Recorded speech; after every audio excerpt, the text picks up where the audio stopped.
Spoken like a true sage. Anyway, looks like we've got some time to kill before the meeting. Let's take a little breather, folks. And feel free to chat amongst yourselves. We'll get down to business once the other two arrive.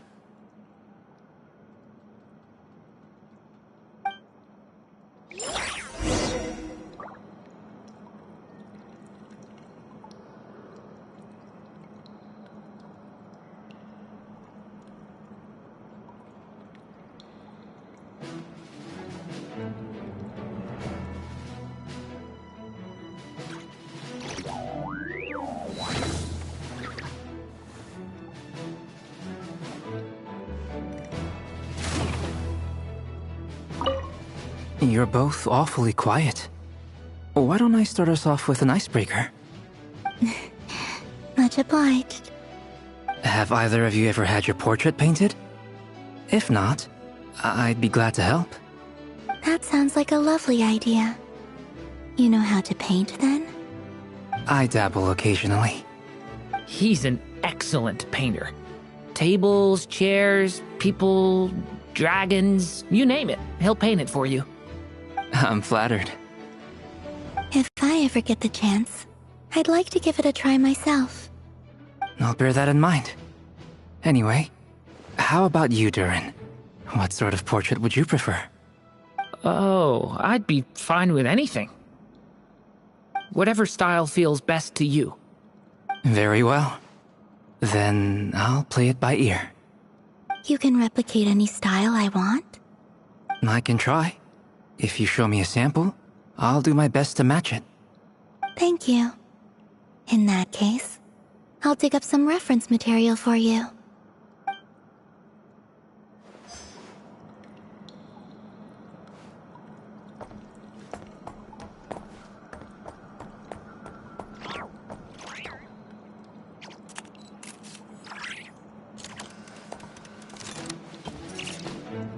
Is there something you'd like to say to me?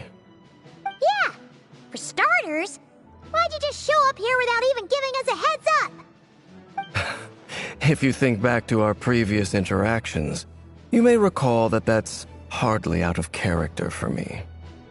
You do have a point there.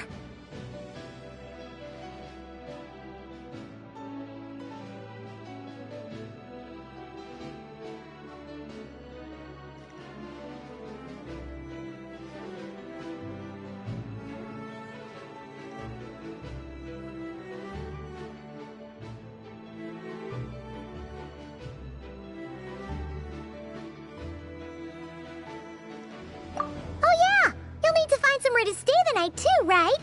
Want to tag along with us? You never know. We might get a group discount. Sure. Let's do that. Great! Paimon will handle it. And in return, we can get Dainslift to be our very own personal bodyguard. If that's what you had in mind, you should have said so sooner. I'd be happy to help. Oh, okay then. Paimon was only kidding, but good to know. Anyway, since we're all here together, we might as well watch each other's backs. That's just what friends do, right? Indeed. Thank you.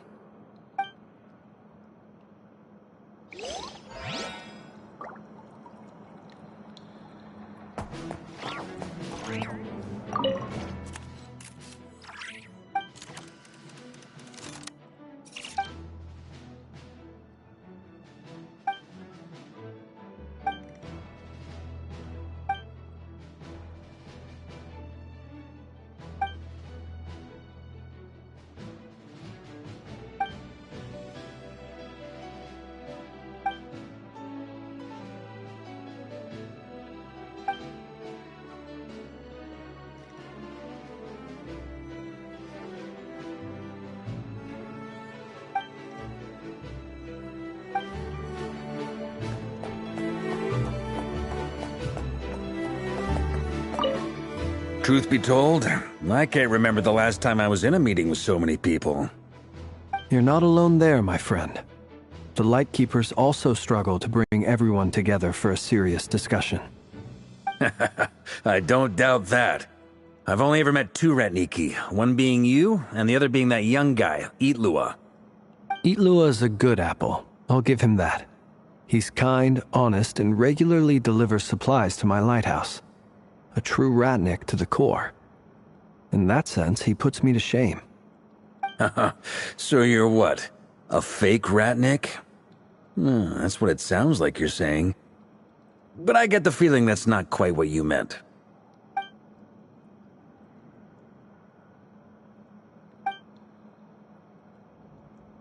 Come on, why the awkward silence? Sorry. I'm not even gonna bother trying to hide it. You've known all along, haven't you, my friend?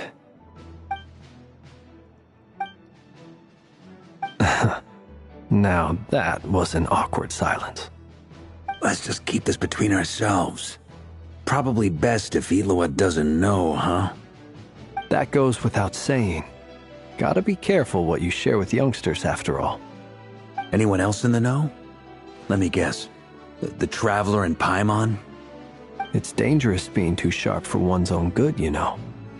Then, in the name of the Animo Archon Barbados himself, I swear your secret's safe with me.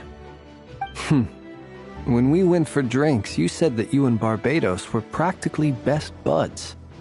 In the light of that claim, do you really expect me to take your oath seriously?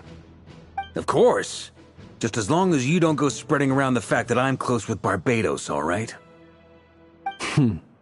Fair enough, then. Nothing like a bit of mutual leverage to seal the bonds of friendship.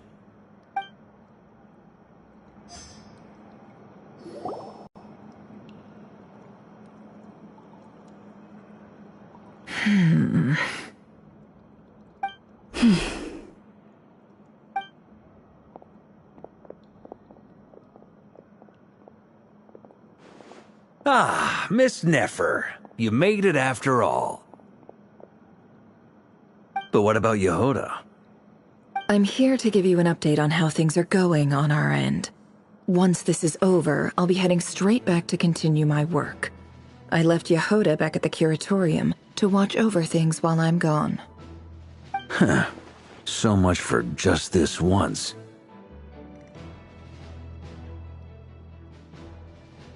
Shh! Not so loud! We're on a roll here! What if she remembers and suddenly decides to back out?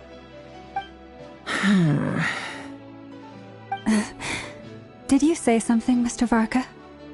Huh? I didn't say anything. Right, Flints? Must have been a frog. They get so noisy around here at nighttime. It's like they're putting on a concert in the background. Anyway, before we begin, there's a few introductions to make. Let me start by saying that it's an honor to be speaking before so many distinguished colleagues and collaborators. First up, we have Miss Lauma. As Moon Chanter, she's the leader of the Frost Moon Scions, a local religious community in Nodcry. Then there's Miss Nefer, boss of the Curatorium of Secrets, an intel gatherer extraordinaire. Nefer is leading the investigation into Rerer's background, assisted by Yehoda and Lauma. From the little I've heard, they're making some great progress. Over here, we have Mr. Flints, a Ratnik and guardian of the abandoned lighthouse. In our last operation, he courageously distracted the wild hunt to buy time for the rest of us. For those of you who've never met, this is Mr. Albedo, a renowned alchemist and captain of the Knights of Favonius investigation team. By his side is a new face for us all, myself included, Mr. Durin, who has come to lend his aid. Next up, we have the Moon Maiden and former Fatui Harbinger, Miss Columbina. Then we have the Traveler, who's earned more titles than I could possibly hope to list out, so I'll spare you the rundown. And Paimon, the ultimate travel companion and quite possibly the best guide in all of Tevat. Wow! That's a lot of people! Great turnout! Miss Nefer, it looks like you might have another job coming your way, so, congratulations on the booming business, I guess. You think I haven't got enough on my hands as it is? Who's looking for me now? That would be me, Miss Nefer. I have a commission for you. And you are? Who I am doesn't matter right now. What does matter is that I'd like you to gather more intelligence about the Recher of Solnari. Well, it's not as if we never take on anonymous commissions, but in your case, I'll have to decline. I'm gonna take a wild guess and say your job's probably more hassle than it's worth. Something about you seems like bad news. It's my eyes, isn't it? Conrian, I assume. And what's with the mask? Are you trying to hide your identity? In any case, the fact that you're even still alive raises an awful lot of questions for me. My name is Dainsleif. And yes, I am from Conria. As I'm sure you're aware, the Recher of Solnari's real name is Rerir. He was once an acquaintance of mine. Really? Then you must have been quite an influential figure yourself. You flatter me, but none of that matters anymore. My point was simply to clarify why I have asked Miss Nefer to investigate Rerir's background. So you're both from Conria, and it sounds like you used to be friends? What am I missing here? Surely you already know how he became one of the Five Sinners. I'll tell you everything I know. The history of Conria, the names and identities of the Five Sinners. I remember it all like it was yesterday. I have never spoken openly of this before, but the truth was exactly as people say. The Five Sinners were each driven by their own desires, and it was by playing upon these that the Abyss tempted them to their fall, tearing Conria apart in the process. The visionary, Vedifenir, who wished to foretell the future. The wise, Haroptatir, who sought limitless knowledge. Gold, Rhindaughter, who desired to create life. The foul, Surtologi, who pursued supreme strength. And last, but not least, Recher of Solnari, Rerir, Ravager of the Moon. Of the five, Rerir is the only one who remains a mystery to me. He never harbored grand ambitions, so what changed in the space of a single night? How did he come to fall like the others? In other words, you're saying that his change came as a shock to you, and you have no idea what actually happened? That's right. You mentioned how the Abyss tempted them, which led to their fall. But what did that look like in practice? And what other context can you give me about the events of that time? The more detail you can give me, the better. Strangely, now that it comes to it, I hardly know where to begin. The fateful night took place during the era of the Eclipse Dynasty. One day, my elder brother, the visionary, Vedifenir, was summoned to the palace by the Vinster King, only for the king to gouge out his eyes and cast him into the dungeons. When I came to hear of this, my fury knew no bounds. I gathered together every ally I thought I had, and together, we set a night to storm the palace and free Ved. Centuries on, the memories of that night still haunt me like a never-ending nightmare. We broke through the palace gates, just like we had planned, each striking towards our separate targets. But then, I was betrayed. Even Vedifenir, the very person I had come to rescue, abandoned me and partook of the Abyss's power. So, it's personal after all. Then tell me, Mr. Dainsleif, what price are you willing to pay? You, of all people, must know that nothing comes for free. I cannot say what price would be worthy of such a commission. But know this. Rerir was not always a madman.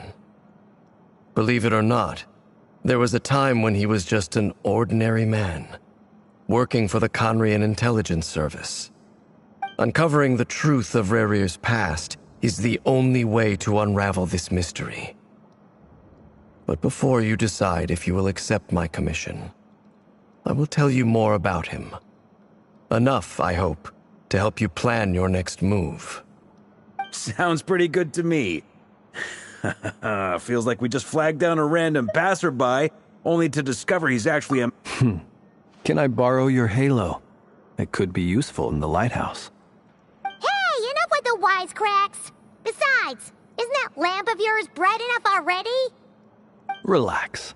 It was meant to be a compliment. If that was a little over the top for your liking, I'll make sure to tone it down next time.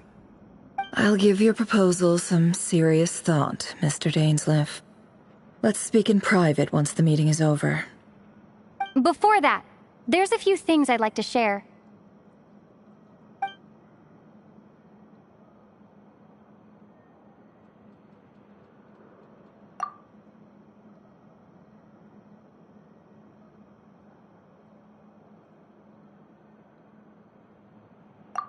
Now that we've united the hearts of the three moons, your power should be greatly enhanced.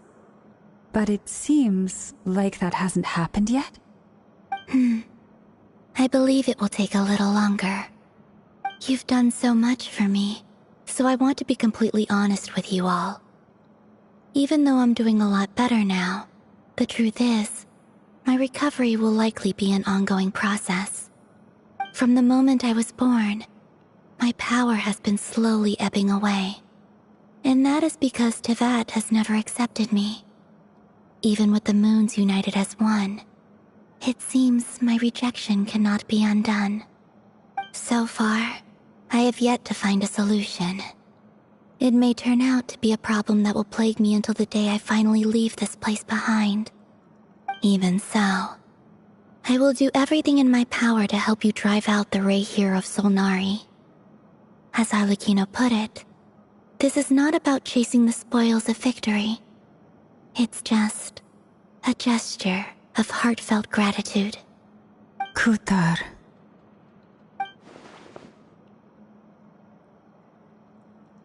Defeating the Ray here of Solnari will be no easy task. While my strength slowly recovers, we'll also need to gather more intel. Naturally. We should take all the help we can get if we hope to defeat him. We've considered several viable plans now, but our choice hinges on the answers to a few key questions. Is it even possible to kill Rerir? What experiences shaped the person or monster he became? And what's he really after? Given Albedo's expertise in alchemy, I think we should leave him to try and answer the first of these questions. Understood. As for the other two, I'm afraid we'll have to count on you again, Miss Nefer. Believe me when I say it's not my wish to burden you. But right now, relying on your skills is our only option. So you're placing all your hopes on me, huh? We can't thank you enough for agreeing to help us. Honestly, I can hardly believe how lucky we are. You sure have a talent for changing your tune, Miss Moonchanter. Timid like Yehoda one moment, then flinches insincere flattery the next. Ladies, please. I must object to your portrayal of me. That's all. Feel free to keep bickering. Just pretend I'm not here. I almost don't want to leave this room. I'm curious to see how this plays out. I have faith in you, Miss Nefer. Something tells me you'll stand by us until the very end. Oh? And what makes you so sure of that? What if I suddenly decide that my compensation is insufficient? This isn't about the money. I can sense that you've got a deep-seated distaste for Rerir. And knowing you, that alone is motive enough. Look at them getting along so well. Like two peas in a pod. And I'm the one they accuse of insincere flattery. There is no justice. Miss Lauma, you have to understand something. Unlike you, I don't actually enjoy having everyone's hopes on my shoulders. Is that right? Well, Maybe the fact that I'm willing to put my hopes in other people says more about me than you. But the fact is, I also trust you. And that's because I know that you're someone we can count on. Anyway, we've got our plan, so let's get moving. Mr. Dainsleif, let's talk. And Traveler, once we're finished, if you've nothing else planned, I'd like you to come with me. This whole experience is teaching me a lot. For instance, I now know that when other issues come up in the future, I'll have far more luck getting Lauma to convince Miss Nefer than trying to do it myself. Hate to say it, friend, but that's one of the funniest things I've heard in a while. Why? You think I've got it wrong? Quite the opposite. But what makes it so hilarious is how long it's taken you to realize.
Thank you for waiting. That's okay. We actually used the time to help Dainsleif get a room at the hotel. That's very considerate of you. Now, I trust you share my curiosity about Rarier's past, and you seem fairly familiar with Mr. Dainsleif already. We spoke at some length after the meeting. He was the one who suggested I should invite you to join this operation. He feels confident that these secrets will be safe with you. Dane has a lot of faith in us, that's for sure. Likewise. I appreciate that you got right on board without interrogating me about why I invited you. It showed... That's because we know what you're capable of. We appreciate you too, Nefer. You might have been forced to help in the beginning, but this time, it was your choice. That's one way to put it. Another is this, that once a decision's been made, it's set in stone. After that, my only goal is to see... Alright, so here's how it is. I'm going to access Rarier's thoughts again using my confidential method. Now, I'm sure you've seen things like this before on your travels, so you're surely well aware of how dangerous it can be. The reason I've gathered you all here is to ensure my safety during the proceedings. I plan for us to enter the fragment of his consciousness together, and once inside, I will focus on searching for information. Think of this as a diving expedition into someone's brain. If I'm the diver, you are my safety equipment, tasked with keeping me alive while I'm under the surface. Once the ceremony begins, we will all be spying on privileged information. But in the interests of safety, you must remain absolutely silent at all times. We will discuss our observations after the ceremony has concluded. Lastly, any individuals of a weaker constitution are advised not to partake in the ceremony. In any case, Paimon has her own job to do, which requires staying in the room but not joining the ceremony.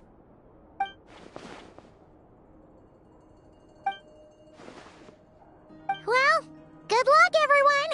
Sounds like all Paimon can do is cross her fingers and root for you guys. There's a little more to it than that.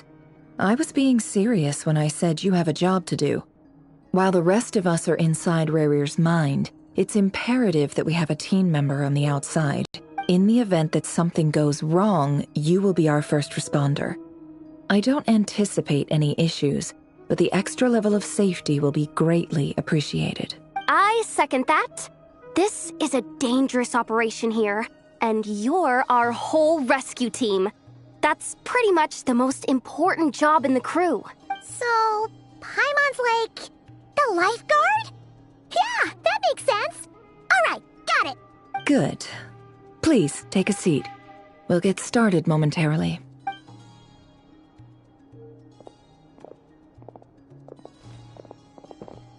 So, did Mr. Dainsliff tell you anything else? He told me that he believes Rarir kept some big secrets in his life. He's not sure that they were the cause of his eventual downfall, but he's asked me to uncover what those secrets were all the same. But surely you're not planning to go through with this, no matter the cost. If you think that, you'd be overestimating me. I'm a businesswoman, not a mercenary. But I do have my own professional reasons for taking this job. You think I'd turn into Conrian history? No chance. Well, as long as you don't let morbid curiosity get in the way of safety concerns, we're good. We'll do whatever we can to help you. You're such a killjoy.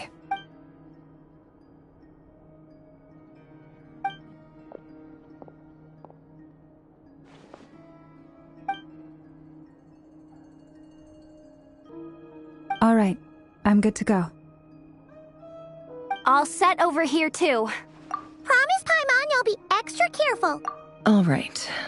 Let your whole body relax. We're about to begin. Close your eyes.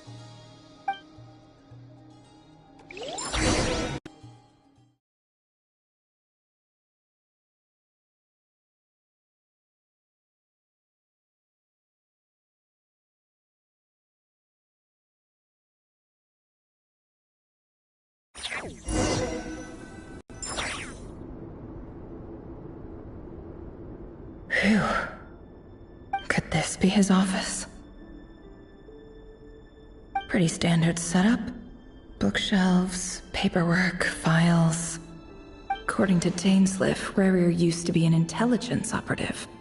Chances are there's plenty of top secret intel stashed away in this room. Is this where you keep your secrets, Rarir? Can't say I'm not looking forward to this.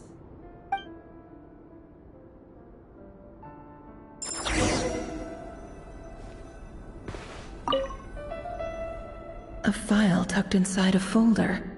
The title reads, Dear Breakfast Shop Owner. It's a list of names, but at this stage I have no idea who any of them even are.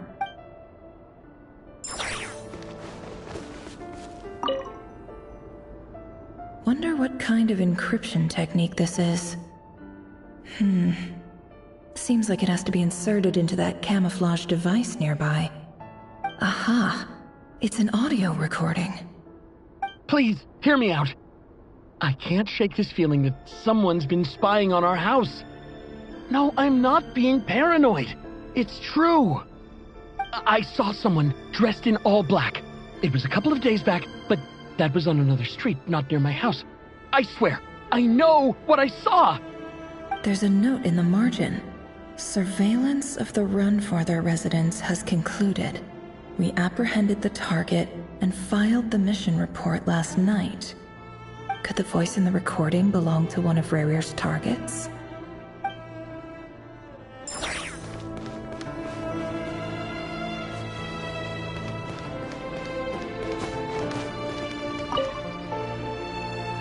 Bookshelves full of documents. Looks like these are all files, packed with the personal details of individual Conrians. The Crimson Moon dynasty preceded the eclipse. Since Rerir worked as a secret agent during the latter, it stands to reason that he was tasked with purging remnants of the old dynasty. Yep, lines up exactly with what Dainsleif told me.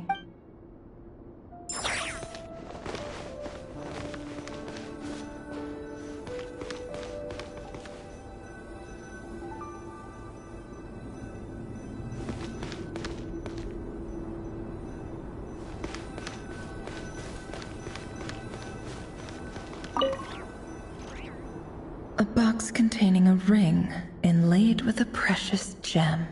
Must be for his girlfriend.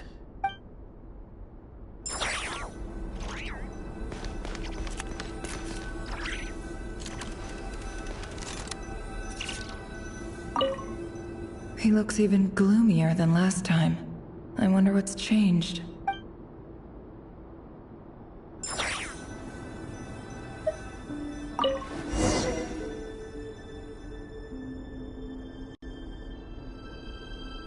Today's files are in.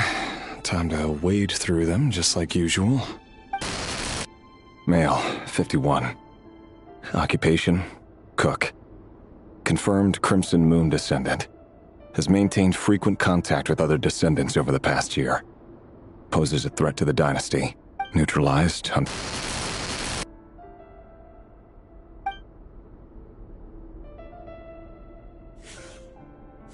This one should be archived under purged targets.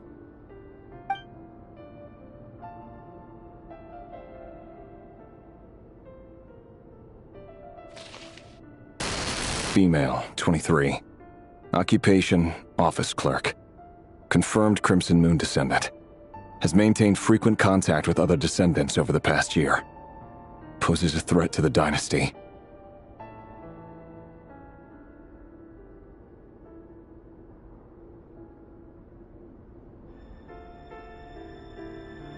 Neutralized on...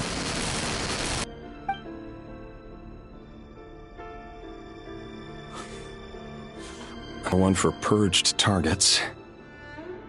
Sounds like she was that other man's daughter.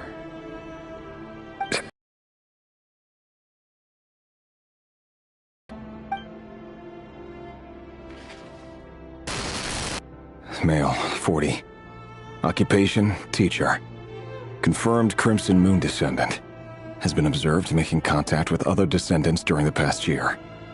Poses a threat to the dynasty. Neutralized on...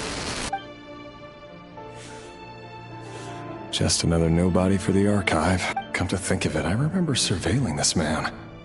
A case like his never would have been considered a priority in the past. Huh. He barely even interacted with other Crimson Moon descendants.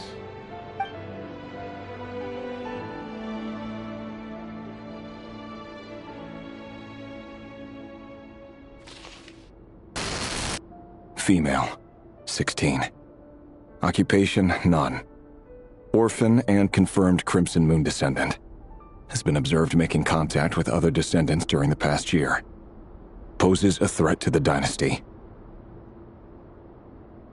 Neutralized on... Filed. I have no recollection of this girl. None. Whatsoever. She doesn't seem to be anyone important, but then again, how many of them really are?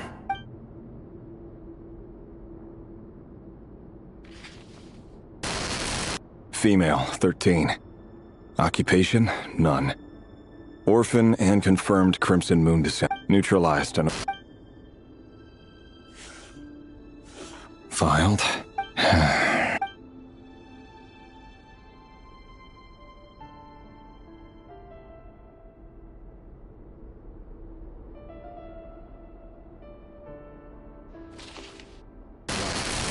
Male, 11.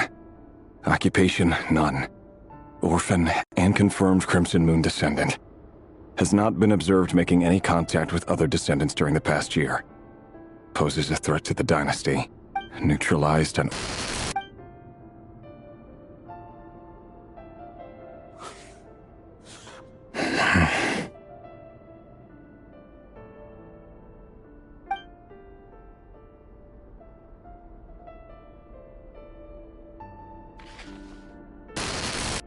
Male.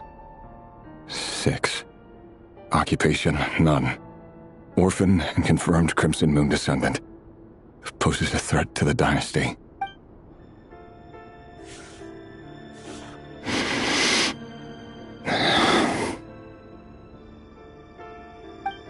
It's funny, isn't it? Your job is becoming both harder and easier at the same time, depending on how you look at it. Sooner or later, the Crimson Moon descendants will be completely wiped out. But as their numbers dwindle, they become harder and harder to track down. That's not how it is. Fortunately, however, most of the able-bodied adults have already been taken care of. The remaining weaklings will be increasingly easy to deal with. No! No. My job is to ensure the survival of the Eclipse Dynasty. And the only way to do that is by eliminating any and all potential threats. It's a perfectly legitimate... Every single one of my colleagues can attest to my fairness. And if my friends were aware of the facts, I know they'd back me up too. Assuming, of course, that they were aware of all the facts.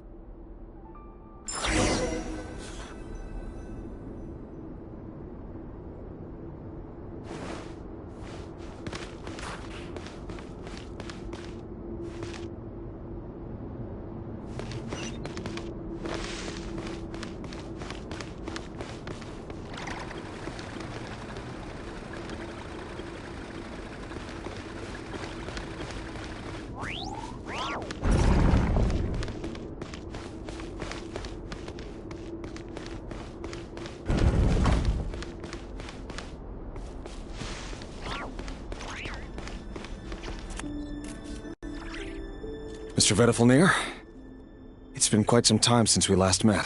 Revier, I trust you're here because you have something important to discuss. Forgive me. I wasn't tuning out, it's just, I noticed... Tell me, does someone in your position ever feel the need to ask questions at all? It is indeed within my power to foresee certain things. Things like your arrival. I was just thinking... It won't be long before I'll be inviting both you and Dane to my wedding. That isn't a lie, but nor is it a fact as such. It's a wish, isn't it? No fooling a prophet, is there? Ever since that day we met for drinks, I knew it was only a matter of time before you came looking for me. Does it feel good? Knowing how the future will unfold. I'm afraid the notions of good and bad fail to capture the complexity of what such a power entails. Once you've seen what will come to pass, it can be all too easy to succumb to fear and melancholy.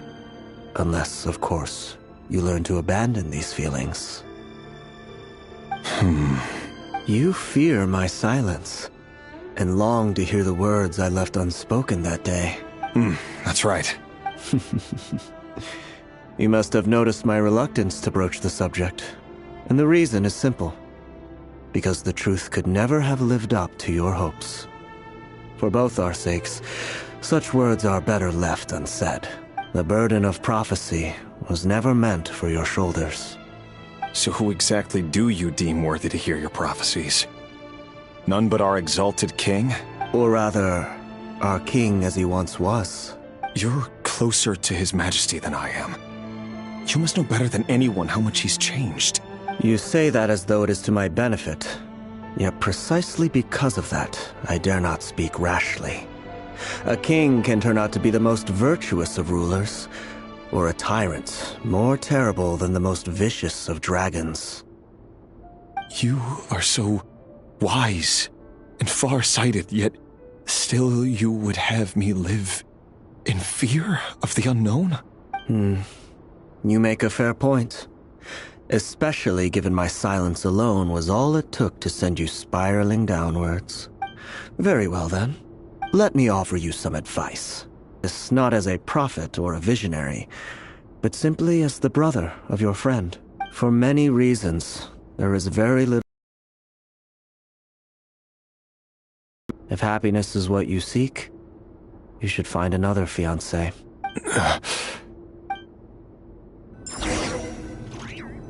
Hold on. Black fog again. Could this memory belong to Thelindis? Guess I'd better tread carefully.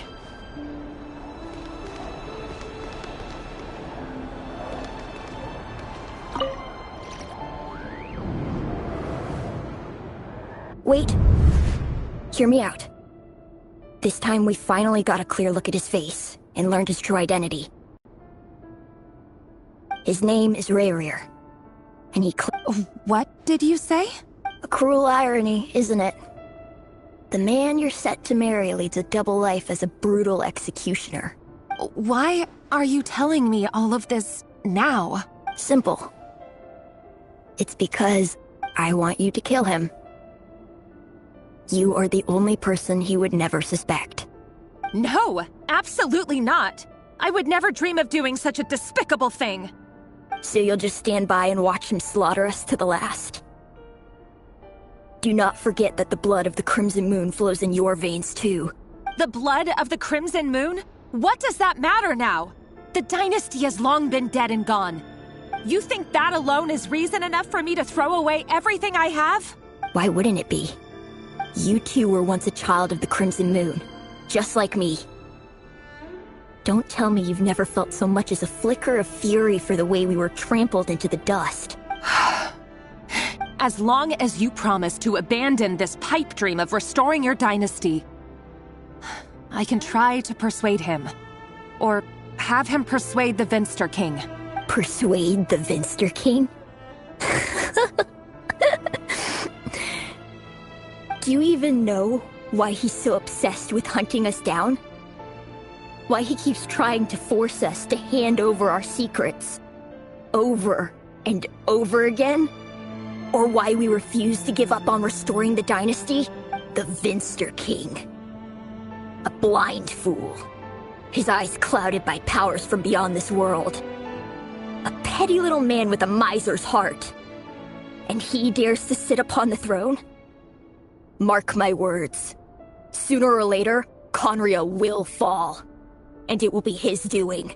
If you can't bring yourself to do it, so be it. Just you watch. It won't be long before calamity descends upon us all. The Rayrir of Solnari. That really is quite a secret you've been keeping from me, Rayrir. But who am I to talk? Am I really any better? I've kept my own past a secret this whole time too. Love should be built on honesty. But ours was born from lies. And yet, is it really so wrong to hide things that would only make life harder? If we don't cover up the parts that no one else should see, how can we go on pretending to be normal? Vedifulnir must have known all this. And that's why he made his prophecy. In the end, nothing stays hidden forever. But I won't just sit by and watch this disaster unfold. I'll do everything in my power to protect what I cannot afford to lose, no matter who I have to face.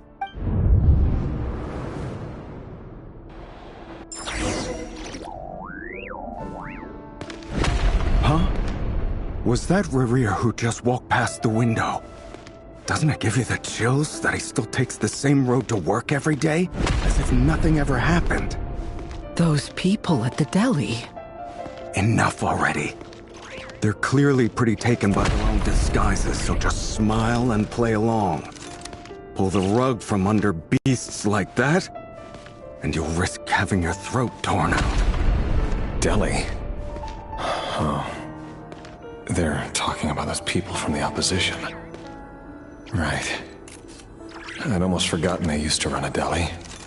People of no consequence always vanish so easily. And no one even remembers them.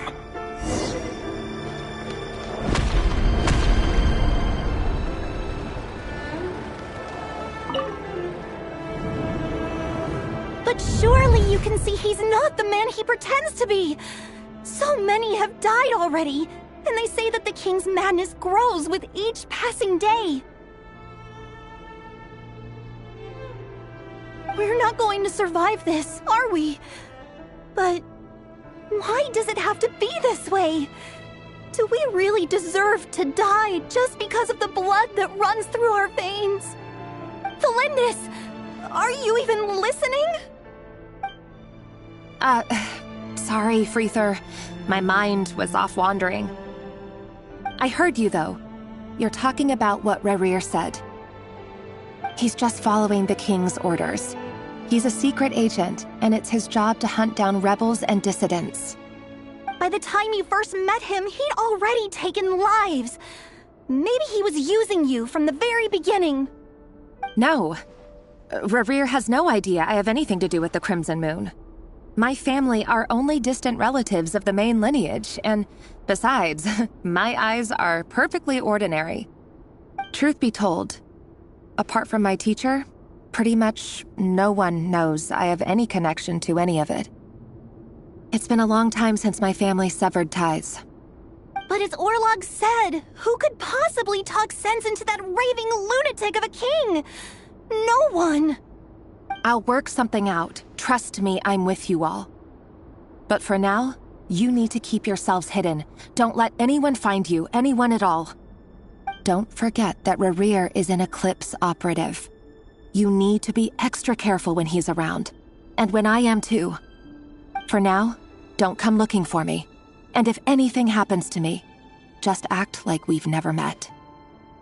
If even you can't escape this, what hope do the rest of us have? But after all this time together, surely he wouldn't lay a hand on you. I won't speak in his defense, nor can I give you a clear answer to that question. But I'll do everything I can to put an end to this. Here, hold on to this. If an opportunity to escape presents itself, take it. You'll be glad you took some spare change. You call that change? But what about you? I've got a job, and there's still money coming in. But you can't go anywhere right now. Please think about yourself for once.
Another day, another round of assassination training.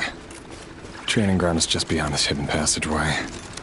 When you kill a person, doesn't it bother you when you end up covered in their blood? Why would it? Aren't we all just walking blood bags? But not everyone is accustomed to hunting down others like prey. You've been a hunter for so long now, you seem to have forgotten that most people don't just go around killing one another. Leave me alone.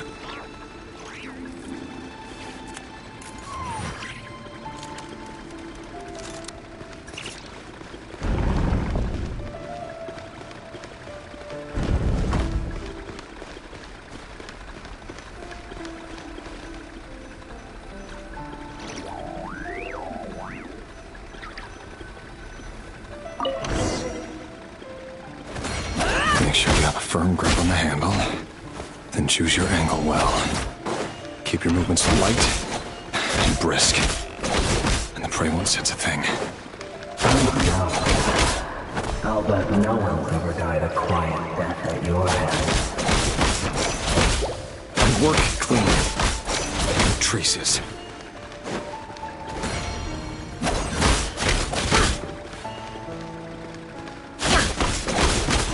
That doesn't make it open and unavoidable.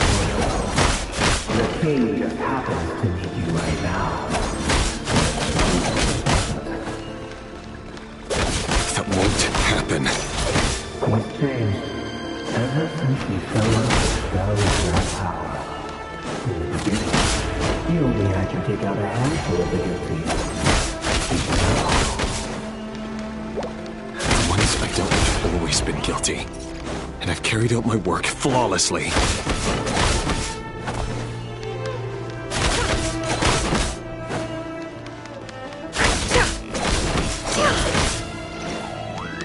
Can't hide the truth.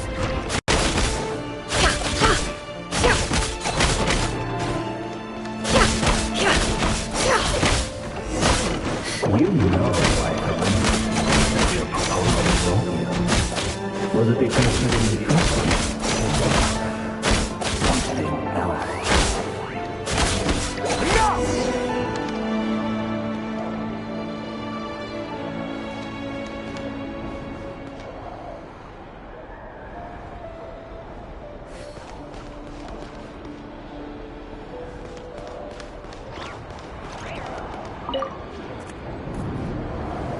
Delindis, do you still remember Orlog?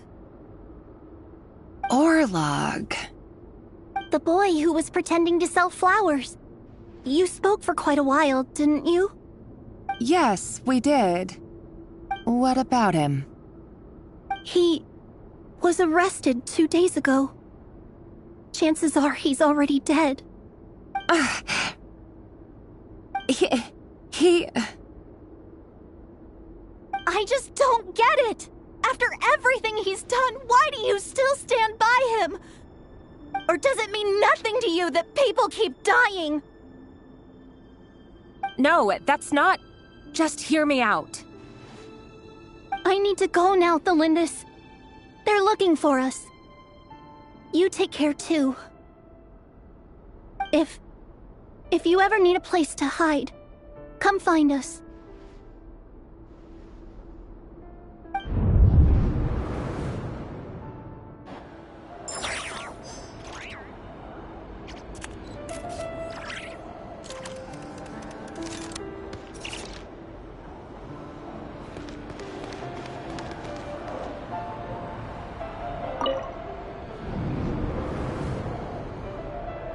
Author Thelindis. Over the course of this week, the research object was subjected to interference for a total of 47 hours for experimental purposes. The results are as follows. All subjects of observation that were sent inside have now... The situation within is proving more problematic than anticipated. No progress whatsoever. What now? Won't you give me even a glimmer of hope? Things are getting worse by the day. I have to find a way or we'll all be in danger.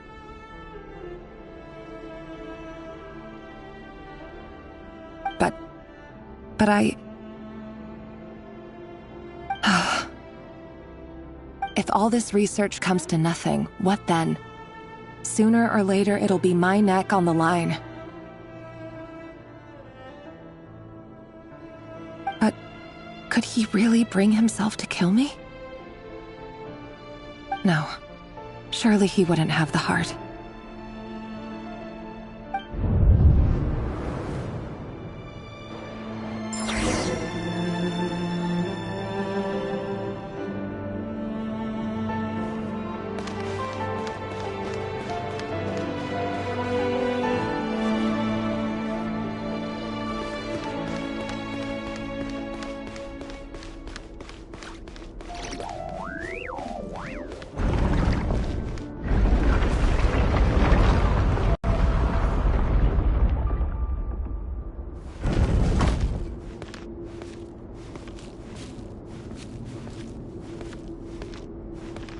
Why won't you just let us go?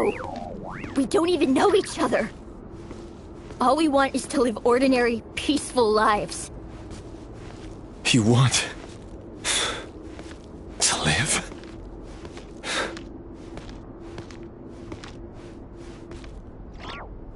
Yes. I just want to go on living. Is that really such an unforgivable crime?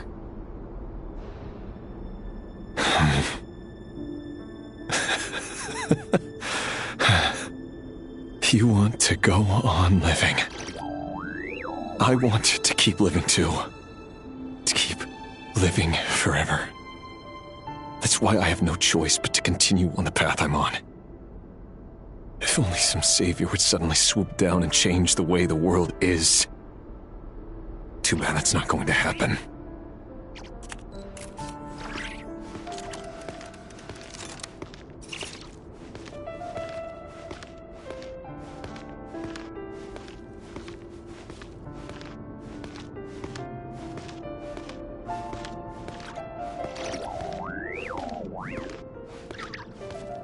Imagine that. If there really were such a person, you and I wouldn't be standing here like this, would we?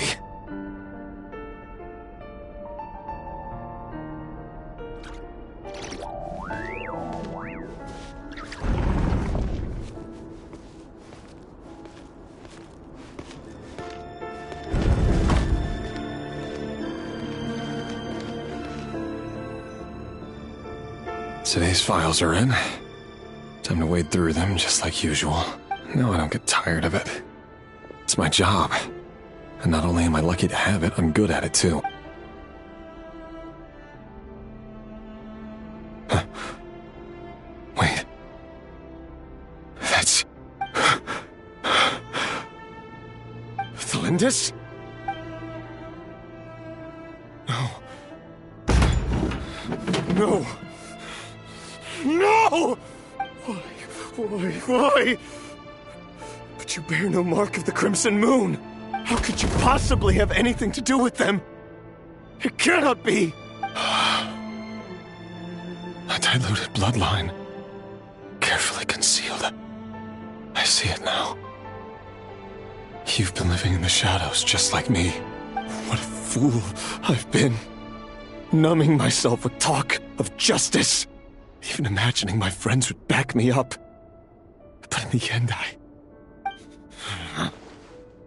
Irminsul. Finster King! How far are you going to take this? From the direct bloodline to secondary offshoots? And then what? Today it's the descendants of the Crimson Moon. Who will it be tomorrow? Will you not rest until everyone down here is dead? No. This cannot go on. This is where it ends.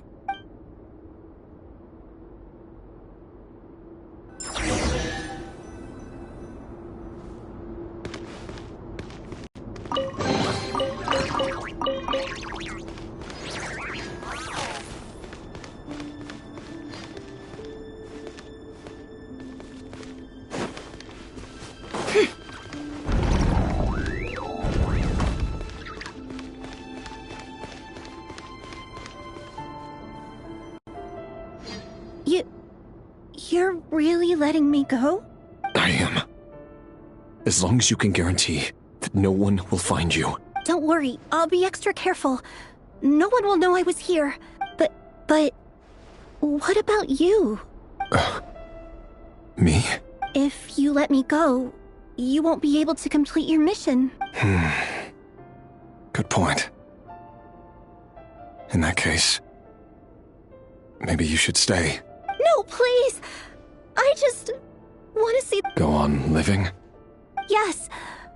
If I let you leave, what will become of me? Just kidding. Go, now. But remember, don't let anyone know you were caught. We'll be seeing each other again very soon if you... Even shadows in the dark must live by a code. But you can't save everyone. You've been whispering in my ear for days now, Vedifalnir. What are you trying to do? Break me down? I only say this because you long for an answer to your problems. Let her go, Rerir, or you risk losing everything. I will not abandon Thelindis. Then you'll need a little more vigilance and a lot more power. The world is changing, Rerir. Keep your eyes peeled for your moment of opportunity. That voice used to be so unclear, but now I know exactly whose it is. It's Vedifalnir. He won't tell me how to actually resolve any of this, but he keeps trying to manipulate me like a puppet. What's his game here? Tell me then, what will this moment of opportunity look like? And no answer. He's like a ghost. Always disturbing me when I'm on edge, but never answering when I need him most. So, the Eclipse Dynasty was purging, well, massacring the descendants of the Crimson Moon. And it seems like it was all connected to the Vinster King's research. The King's obsession with abyssal power left the future of Conria hanging in the balance. No wonder every aspect of Rerir's life was so unstable. And it looks like this Thelindis, Rerir's would-be fiancé, herself belonged to a sub-branch of the Crimson Moon Dynasty's descendants.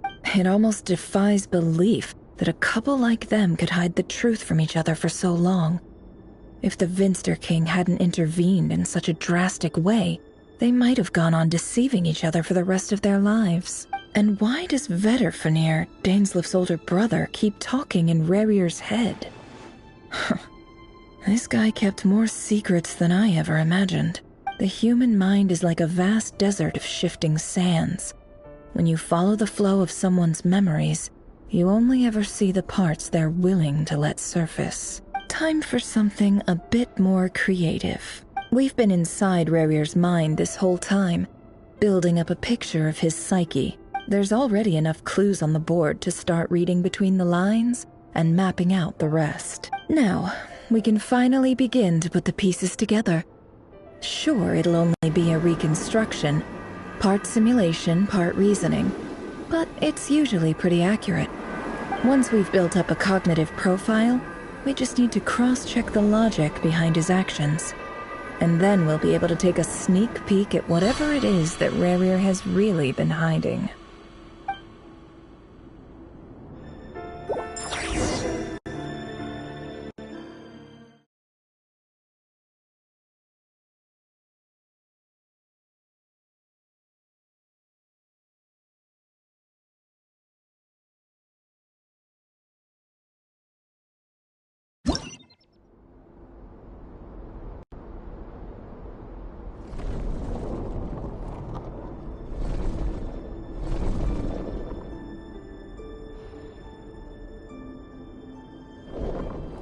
Rerir, are you there?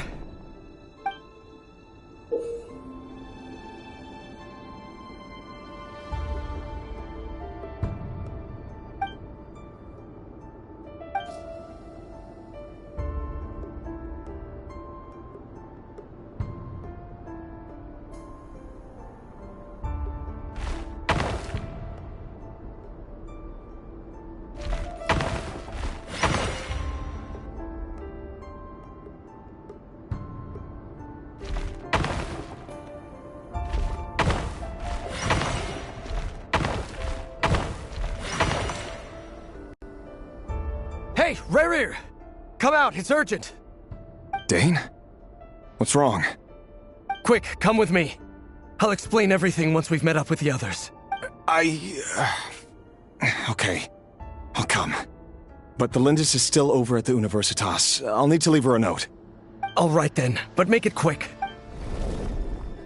I've never seen Dane so worked up before. Whatever this is, it must be big trouble.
Well, this is a nice change, meeting you all at this hour. When men and women of ambition can speak face to face in broad daylight, I say that's a big step forward for our dear Conria. Don't be ridiculous. We do not fear the day. Why would we seek refuge in the night? You might ask your blade that same question.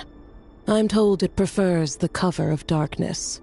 The word on the street is that Sertologi only strikes when he has an unfair advantage. But that is patently false. I see you're missing an arm and a leg. Surely only a fair fight could explain that. If this is your way of offering me replacement limbs, believe me, I'll take them. Oh, we can certainly discuss that. With bioalchemy, anything is possible. Assuming I have your full support in my research. Lunatic. Robdatir, what brings you here? Why, Dainsleif, of course. He invited me. Please, cast aside your apprehensions, Miss Rhindaughter. Whatever the rumors may say, I am but a humble servant of the king, and I can assure you he affords me no greater convenience than he does you.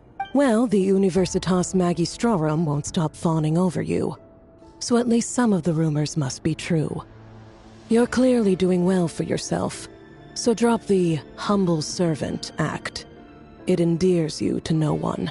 You're president of the Universitas Magistrorum, the chief royal mage known as the Wise by royal appointment, and by far the most favored among the 4 pillars of Conria.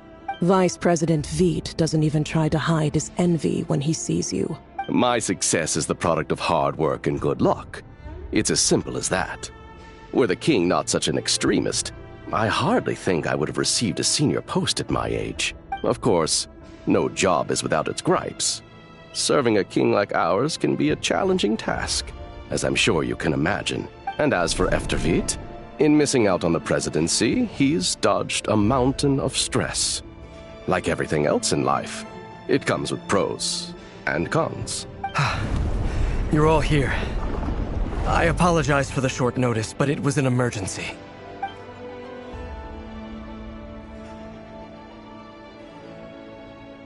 You must be Rarir. Mr. Sertologi. Yes, I handled your case file during your sentencing. Nothing personal, of course. I'm pleasantly surprised that you remember me. You're clearly a person of substance if you've been invited here. But Dainsleif, you'd better have a very good reason for convening this little gathering. It's my brother, Vedalfinir. After he spoke at the court this morning, the king was so infuriated by his words that he had him blinded in both eyes and thrown in prison. Vedafulnir in prison? Strange. I thought the king trusted him and Horoptatyr more than anyone else in the world. Does this mean the king's circle of trust just got even smaller? It has nothing to do with trust. It's about what the king wants, which is as clear as day to anyone paying attention. I simply appease him, because it's in the best interests of the Universitas Magistrorum. And also because you're slimy. Vedafulnir, perhaps less so. But still, a visionless visionary? It rather inclines me to think that qualifications are not what get you ahead in Conria. Do you honestly think this is an important discussion to be having right now? Dane, what are you planning to do? Rescue Vedafulnir, I assume. Correct. It will mean storming the palace by force. Tonight. I need all of you on my side. That's far too dangerous. And don't forget, Dainsleif, you're captain of the Royal Guard. You swore an oath to the throne. Hmm? You've been planning this for a while, haven't you? I have no desire to commit treason.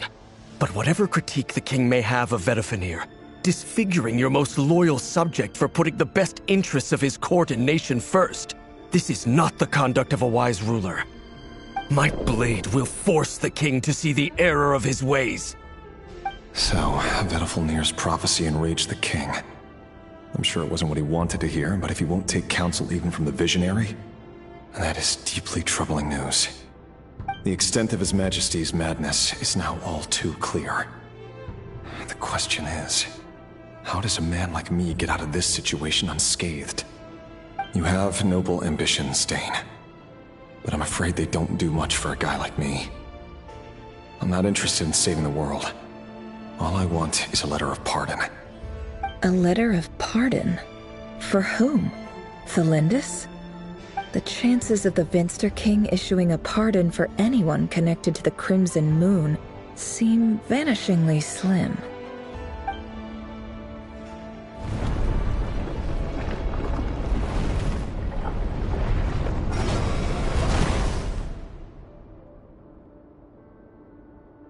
This black fog over the board must have some connection to Thelindis. But why is it taking this form? Does it have something to do with Rerir's past? Another mystery I'll need to unravel.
Author Thelindis, Over the course of this week, the research object was subjected to interference for a total of 60 hours for experimental purposes.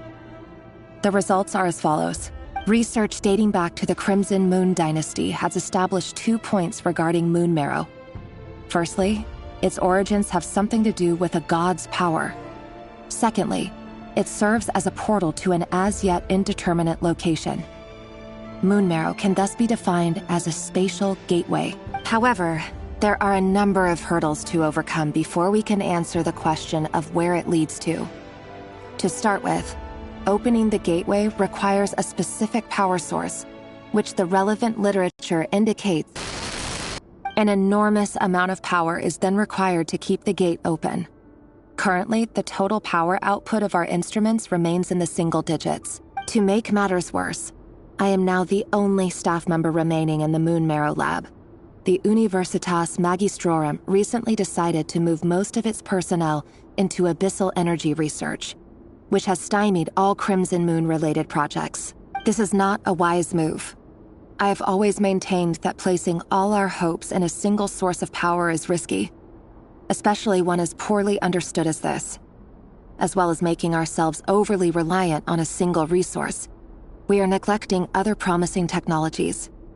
I apologize if this comes across as disrespectful, but as a Moon Marrow researcher, I desperately want to see the world beyond the gateway. If we really made it there one day, what would we find? And how would we go about taming the unknown? My imagination is endlessly fueled by questions such as these.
This is for you. I heard you're gonna leave the city with your parents. The Lindis, did you hear about what happened? I've heard nothing. Rerir got back very late last Friday, and he was acting a little unusual, but he slept pretty well, so I'm guessing whatever he did was a good deed.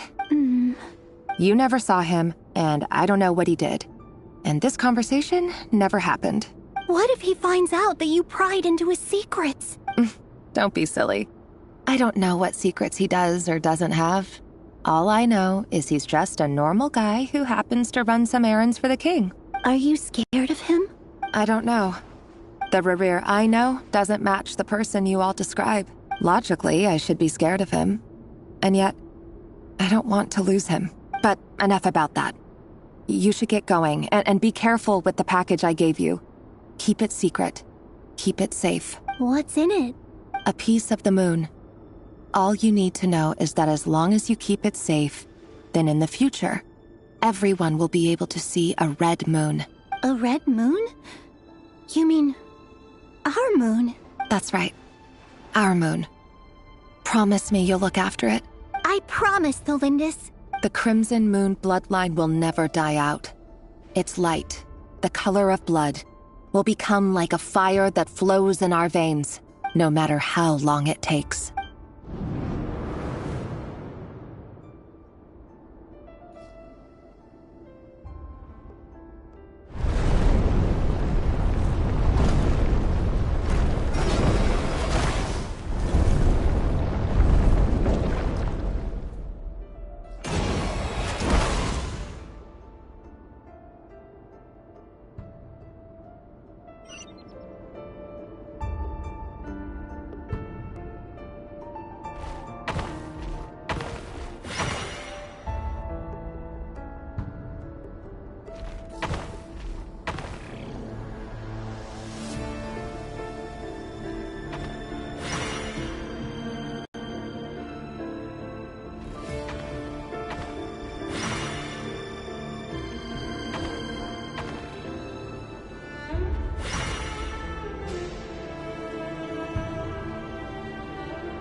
Hurry, everyone, and stick to the plan.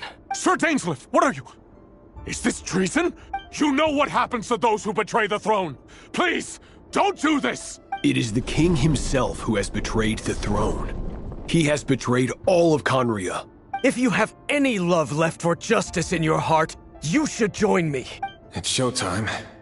Dane and his group will handle the troops in the palace. Then Hraptatir and Rhindaughter will disarm the security measures. My job is to enter the prison and rescue Vedifalnir. Stay safe. Wish me luck. Look after my brother. Draw your blade. It is time for justice to prevail.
And the smell is abominable.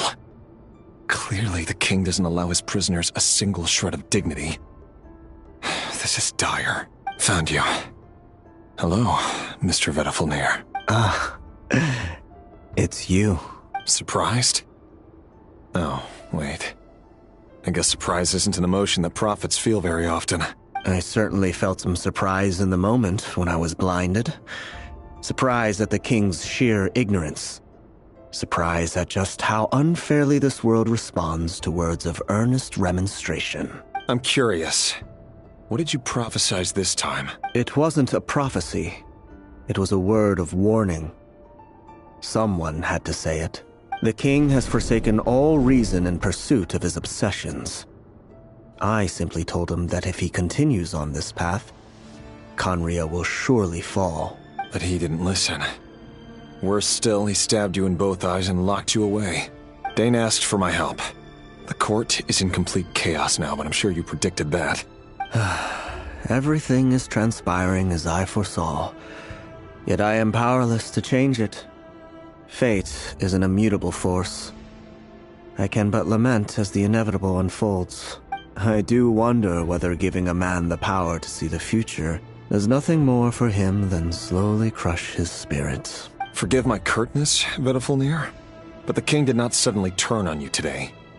His suspicions have been brewing for a long time. You can't have wisdom beyond the reach of your fellow man without attracting his fear and suspicion. There are things the king does not want to see. So, he doesn't want you having visions of them either. He blinded you because he thought this would make the visions stop. He wasn't entirely wrong. I did indeed lose my power to see the future. Right up until... Until what? Just now. I believe I saw something new. Well, tonight could go a lot of different ways. 5 of us banded together to storm the palace, also we could rescue you. This will go down as the most tumultuous day in Khaenri'ah history. I sense hatred in you, but also hope. A desperate hope that with the tyrant deposed, that will be the end of the story. But this is not the end. It is the beginning of a new chapter, in a whole new story. There are many men of honor and courage in this world, Rerir. But you are not one of them. You're not here for justice, are you? You're here for yourself. Is that a dagger? Interesting. Why not the polearm? It was always your weapon of choice. With your abilities, I don't doubt that you were able to recover some of your sight. But I also doubt that you want to make an enemy of me right now. Of course not. We're on the same side, aren't we? We could be. But I need you to be honest with me, Vedafilnir. At this point, you're my only hope for the future. You mean your future? With your beloved, Felindis? Yes. And I know there are bigger things at stake here. A dynasty, a nation, maybe the entire world. But forgive me, I care first and foremost about myself. I can't abandon the one I love to save myself. I just can't do it. But you see a broader picture of the future than I. You see the solutions to the biggest problems of our age. So tell me, what is my solution? What's the answer? In matters of fate, answers are either right or wrong. What will be and what will not. Maybe you are willing to pay a certain price in the pursuit of happiness, but unfortunately, fate does not negotiate. That is the cruelest thing about fate.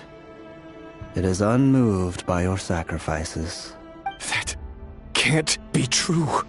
I know it's your voice that I keep hearing in my head, urging me to see how the world is changing, to seek more power, so I can protect the things I love. You show me disaster, but you won't show me how to avoid it? Why? Why are you doing all this? My voice. In your head.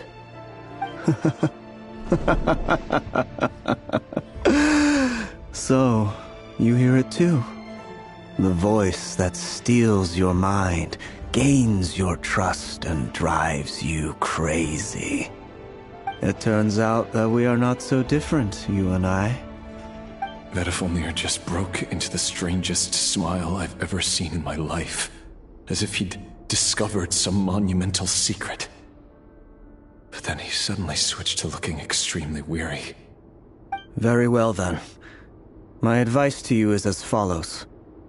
You must persevere. Whatever trials and tribulations you may face, be steadfast in the belief that they are your path to the future. For as long as you live, your story with Thelindis shall not come to an end. That is the only chance you have of fighting back against fate. It is up to you whether you believe my words.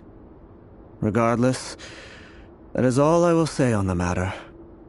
I have no right to intervene any further. I will hold you to your word. Thank you for setting me free.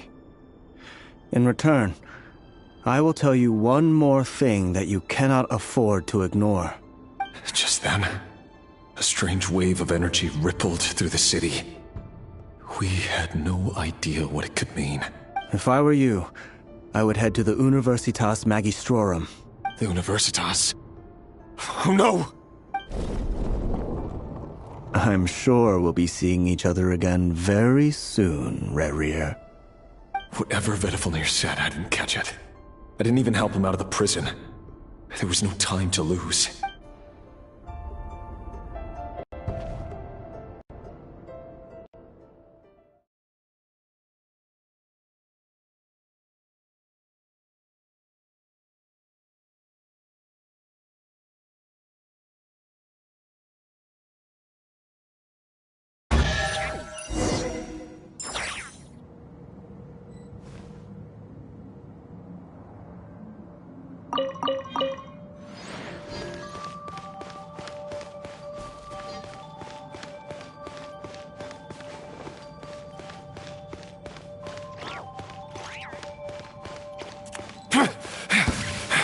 Monsters?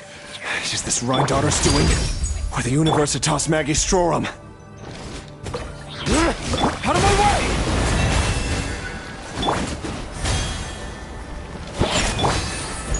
No more lies. It all falls into place. The Universitas. That reminds me of a rumor I once heard. Allegedly, the king installed secret mechanisms in the palace and around the city.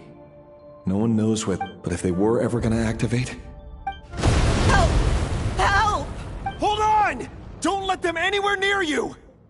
Save me! I can't! Ah!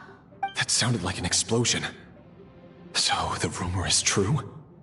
The king really went through with it? What other means does the king have at his disposal?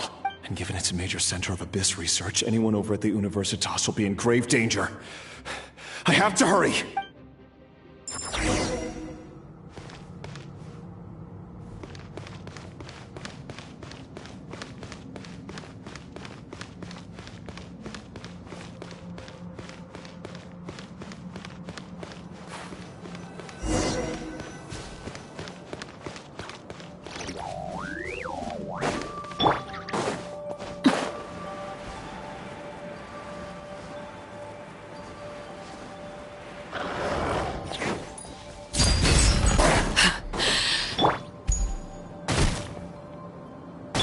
For the everlasting forest, leave this place. All eyes on me! Can't hide the truth. It all falls into place. The mystery unravels.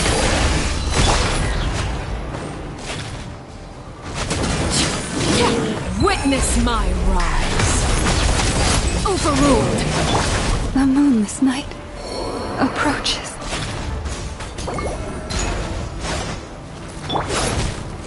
Here! The show can't go on.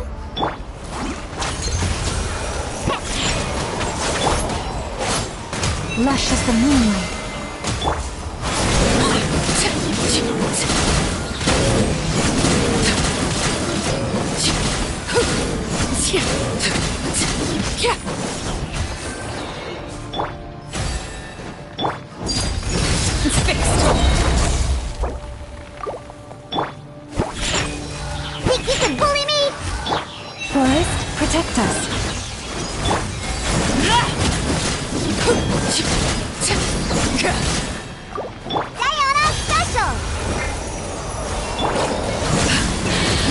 my turn. Everlasting as the moon!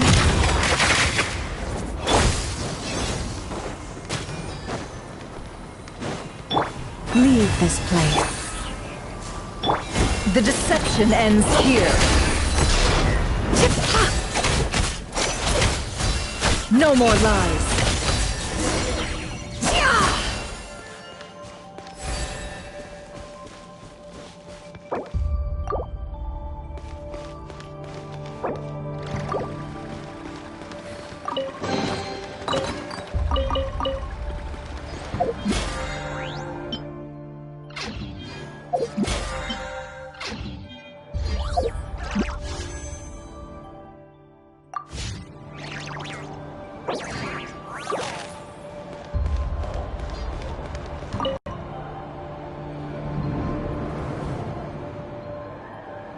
Monsters! At the Universitas Magistrorum? Oh no! They're coming! It's no use. The table won't hold out much longer. The weapons. Where are the weapons? Of course. All the lab equipment was upgraded after the inspection last week, but the new weapons haven't been allocated yet. I'm done for. Is anyone there? I need help! Ah! Stay back! Please stay back!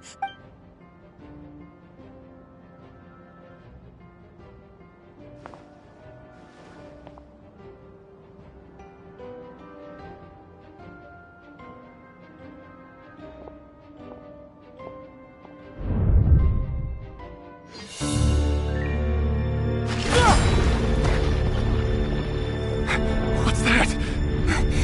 Reverie! So the rumors about your work are true. What? No! Listen, something happened at the palace tonight. We have to leave! You don't need to lie to me anymore. What do you mean? I know why you're worried, and I will respect the decision you've made. But it's okay, because I found a solution. I know how to end all this. You can have it back. The normal life you so desire. But until then, I'm afraid our wedding will have to wait. Cylindus? No, don't do it! Cylindus! Cylindus!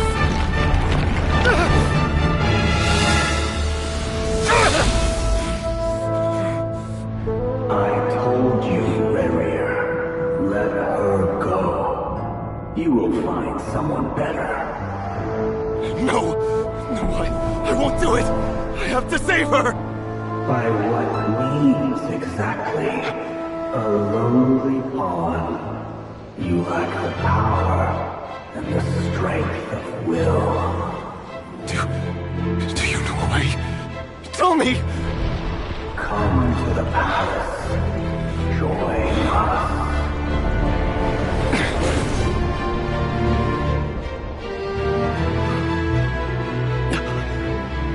Rerir, thank goodness we... Step forth and take your share. You made it. Not you too.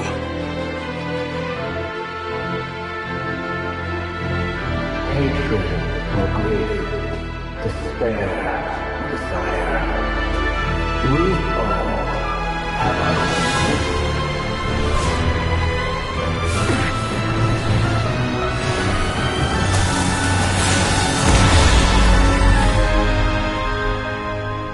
Rerir. Rerir. Cylindus? Were you daydreaming?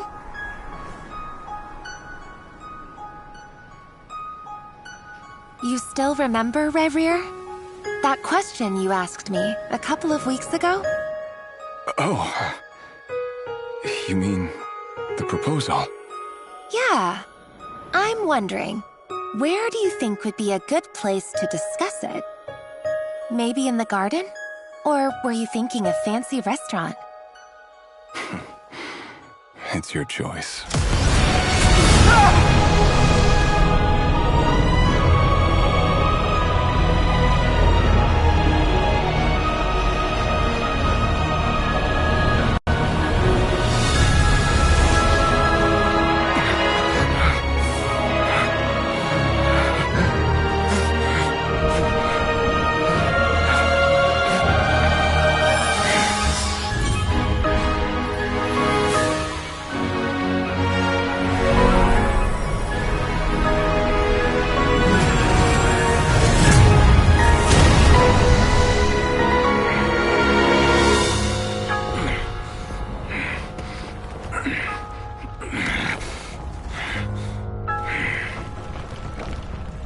will find you. And then, you can give me your answer.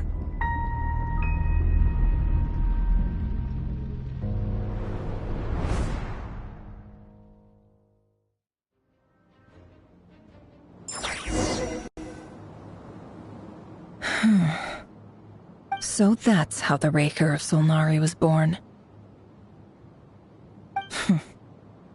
A monster created by circumstance is a monster all the same. Viewing other people's thoughts for too long can get uncomfortable. Right now, I'm feeling a strong sense of loathing.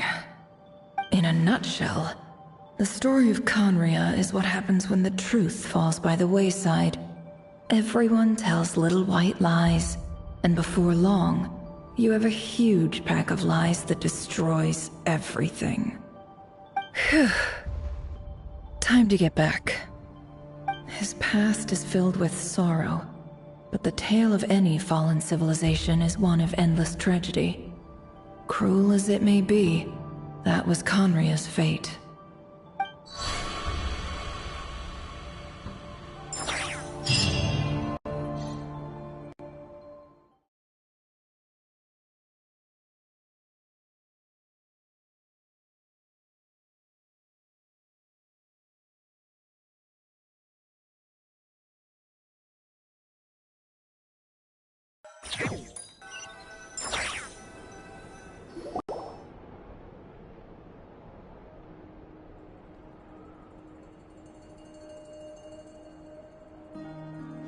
Everyone, I'm back. Can I get a standing ovation? Never! How are you holding up? Feeling okay? She's fine. Boss is a pro. Yes, I'm fine. You will have seen the events of Rarir's life through my thoughts. It's now clear that he is just a regular nobody, driven by personal tragedy, as he said himself. I mostly agree. There's only so much we can know about him from his memories alone, but they did give us a clear glimpse into his life in Conria. However, I would not consider Rarir to be a nobody. He was deeply involved in the events of that era. Yet, when the catastrophe of a generation strikes, nobody is safe. Sounds to me like you're speaking in riddles again. Is this you urging me not to abandon the people of Nodcry in their hour of need? That's not what I meant. Although I do hope you choose to remain a part of the plan. Without you, the mission ahead will be all but impossible. Then try to remember that I respond better to the carrot than the stick. And I don't appreciate being bossed around. Now, as for you, Missy, you were excellent. You stuck to the rules of the ceremony and kept your mouth shut the entire time. Bravo. Cool. So, can you fill me in on the deets now? Most of what I saw went right over my head. Patience. You'll hear the whole story, don't you worry. But let's meet up with the others first. It will save me narrating it twice. Yehoda? Yes, boss. Let me get that door for ya. That's more like it. For a moment there, I was worried you'd forgotten about the first clause of your employment contract. Forgive my curiosity, but what does the first clause say? It says I gotta do the annoying stuff that boss is too lazy to do for herself. Like opening the door, pouring the tea, yada yada. Is that right? If something is in the contract, it's because she willingly agreed to it. Rest assured that the Curatorium abides by the very strictest of labor policies. You don't seriously think I'm cruel enough to treat her like my slave. In any case, I've hardly shied away from my share of the work today. Hope I don't catch Flintz and Varka lounging about in their chairs, enjoying a leisurely cup of tea.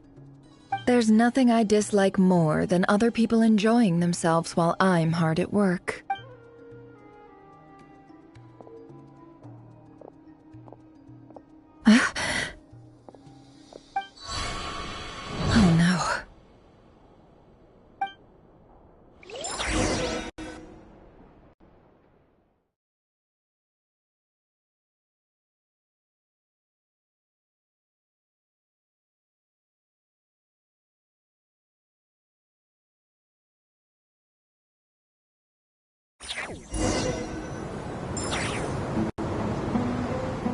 Sorry to disturb you, but we seem to have run into some trouble.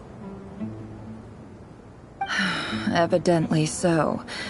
Don't worry, I'm not about to leave you to fend for yourselves. I'm not that kind of boss. And it would go against the Curatorium's labor policy. I'm sorry. What did you hear me say? I wasn't talking about labor policy. Wait. How long have I been standing here? Not long. You just appeared by the door a moment ago.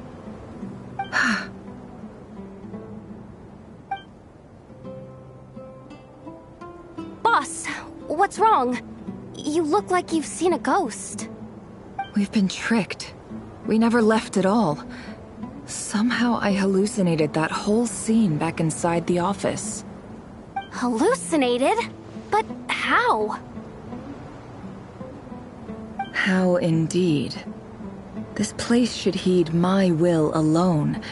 All thoughts and actions that occur in here are just a result of pawns moving across the chessboard in a carefully calculated manner. And nobody has access to this chess set but me. So you control everything in here? More or less. But yes, it's a special technique of mine. Has anything like this ever happened before? Only once. It was the first time I used the chess set. Is there any similarity between what happened then and what's happening now? I suppose my thoughts are a little turbulent, which was also the case my first time. Is there anything I can do to help? The first clause of your contract clearly states that I only need your help with things that I'm too lazy to do myself. Meaning, you're not feeling lazy right now? Meaning, this is not something Yehoda can help with. The chess set is a personal treasure that I alone understand. I must be the one to find our way out of here. Boss, it's fine. Really. Let me do something useful. Oh, listen to you. Whatever would I do without you, Yehoda? What?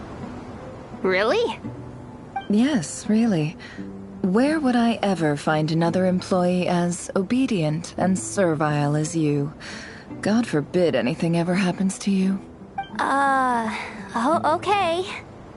Well, anyway, I was thinking of fetching some water.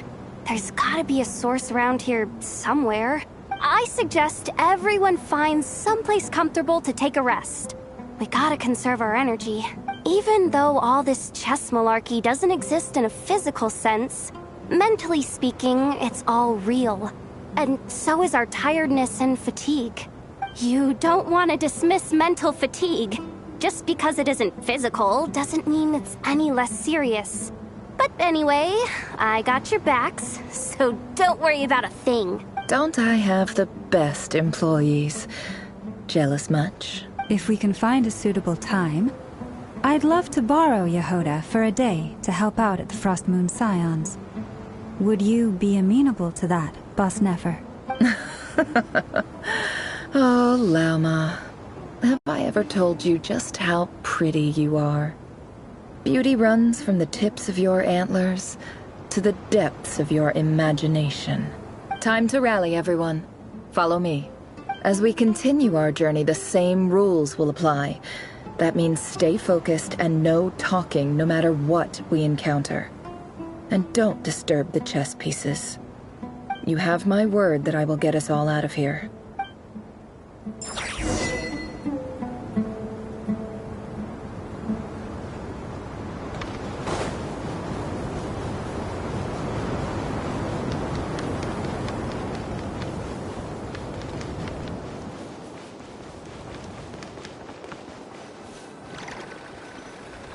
This place looks familiar. That's not a good sign. There's someone up. I wasn't expecting visitors at this hour. Wait, is that? Oh, it's him. There you are. Sinue's been looking for you all day. I think he has some news for you. Oh yeah? What were you doing just now, Uncle Retinue? Hiding away some more loose change? I know I saw some Mora. What do you mean loose change? Oh, come on, I'm too old for this. Just pretend you saw nothing.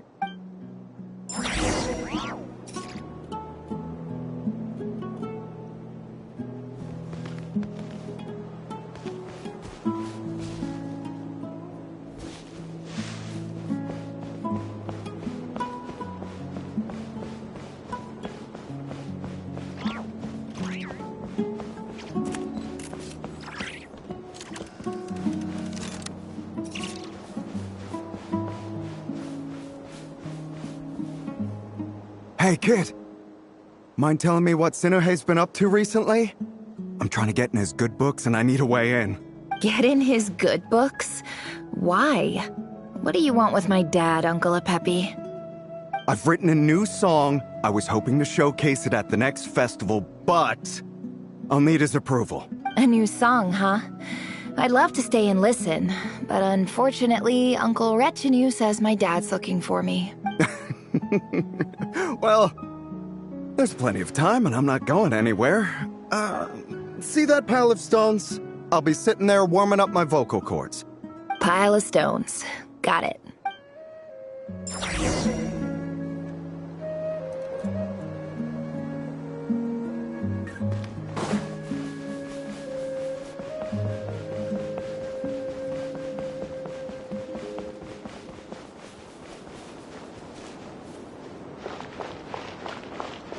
Hi, Dad. Uncle Retinue said you were looking for me. Ah, there's my little princess. If you'd gotten back just a little sooner, you could have shared the spoils of war with me. Spoils of war? Who were you fighting against, Dad? It was just a figure of speech. The aftermath of a sandstorm is no time to be waging war. I was talking about our war against thirst. I went out to fix our water supply problem, and now I'm back. Which means... We have a well again! That's right. I found a new one and brought back as much water as I could carry. It should last us for a good while.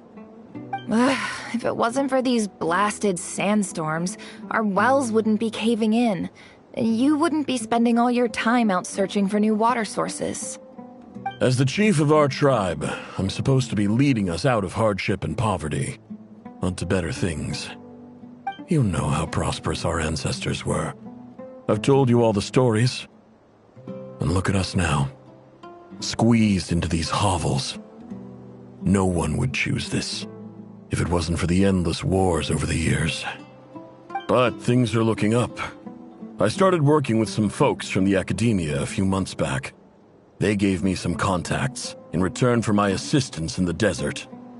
So you're the academia's helper now? Special ambassador, they call it. Think of it as a partnership. It's nothing bad, okay? We've been isolated here in the desert for too long. Seeking opportunities elsewhere is the best thing for us, and the fastest way to progress. So, do you get anything good out of being a special ambassador? Of course. My luck's improving all the time. One day, I swear I'm gonna lead us out of this place. We'll find somewhere new. Somewhere better.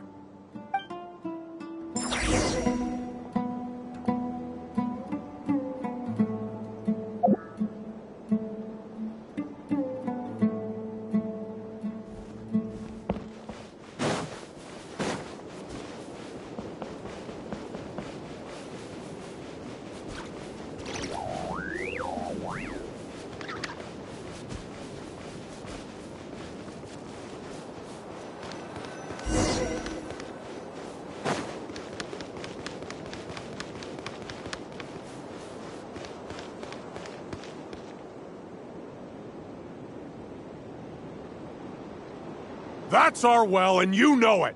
You stole from us! Well, you've gone from chief to thief, and now you have to face the consequences! Did you really think you could take our water without permission and get away with it? You're either brave, stupid, or both. And that Special Ambassador Act? Yeah, nice try! We spoke to the academia. They said it was all news to them. You're a liar and a cheat!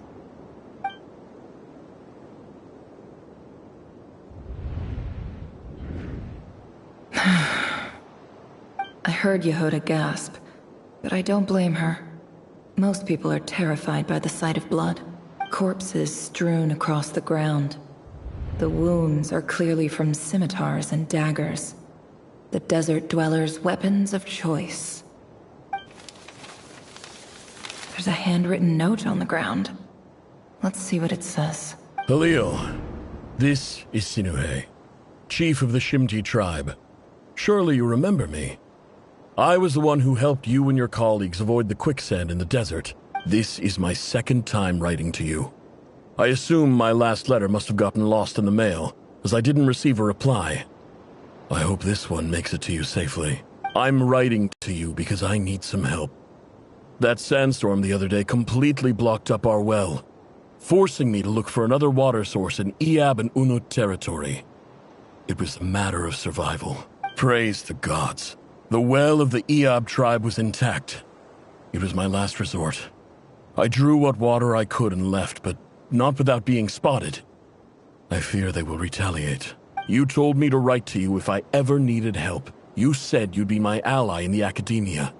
I urgently need you to formally recognize my title of Special Ambassador and send some of your people to assist me for a few days. It's the only way I can convince them that this was the academia's decision and prevent them from retaliating. This is an emergency. Please send help as soon as possible. Looks like this letter never got sent. The writer died a grisly death, and the letter was trampled into the ground. It's badly defaced. Some parts are barely legible. What a ridiculous lie the surviving Shimti tell. Their whole village was butchered over a sip of water.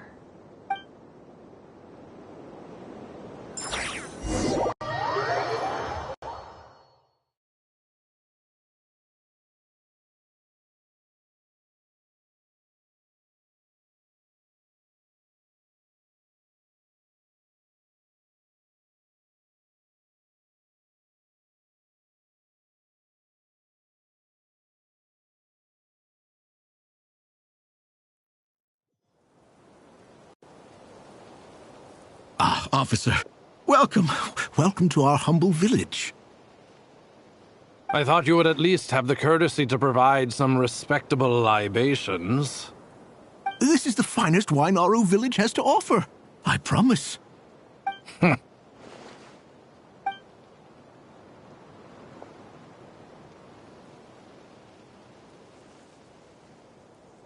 The Academia has agreed to reserve a single space for a candidate from your village. But I remain skeptical of this entire endeavor. I highly doubt anyone in this desert possesses serious academic potential. Please, have faith. If not in us, then in our god. The child we found shows great promise. I beg you, take her away from this place. Give her a chance. Don't let her talent go to waste. I don't recognize her.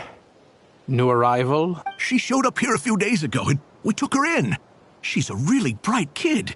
Please help. I'm begging you. So, where are you from? Nowhere special. Just a sand dune. What about the rest of your family? It's only you? Correct. So, no brothers, no sisters, no mother or father? Any who have slept on a bed of sand, I call my brothers and my sisters. Apart from that, I have no family. All right. Get over here. Sign your name on the form.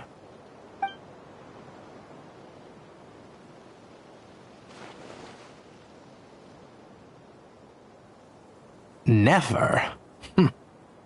You're rather fair-skinned for a desert dweller.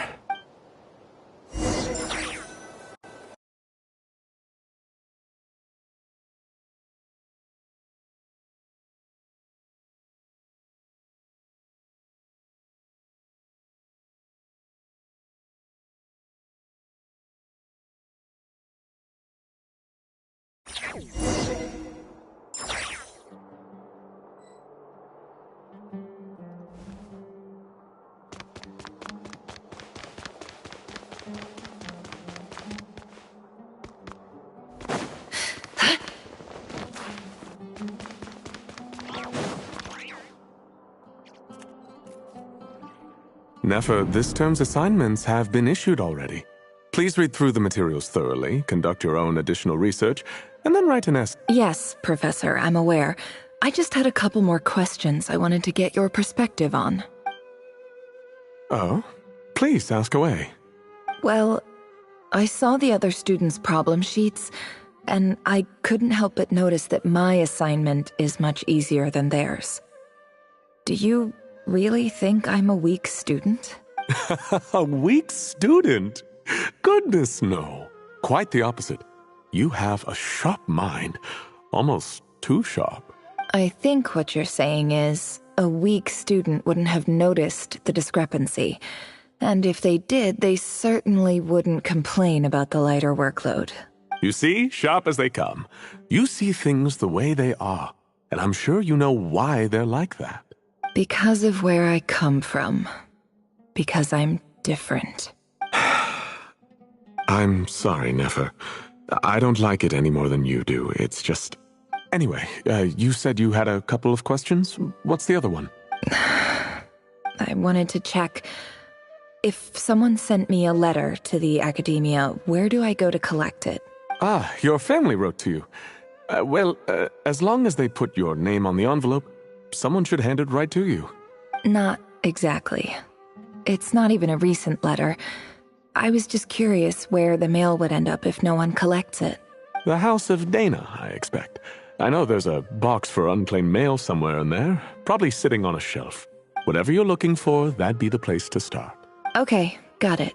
Thank you, Professor. Oh, don't mention it. Honestly, I feel like I failed you. I'm supposed to be your teacher, but I haven't taught you anything. Hey, don't say that. You're a great teacher, and you do your best for all your students. But the rules are the rules. You're not allowed to teach students like me. It's not just the academia either. The whole world bends over backwards for the successful and leaves the losers to suffer and die. Oh, my dear child. Don't tell me you've given up on life already. I haven't. I just think that if you want to make it in this world, you have to find a way to become successful.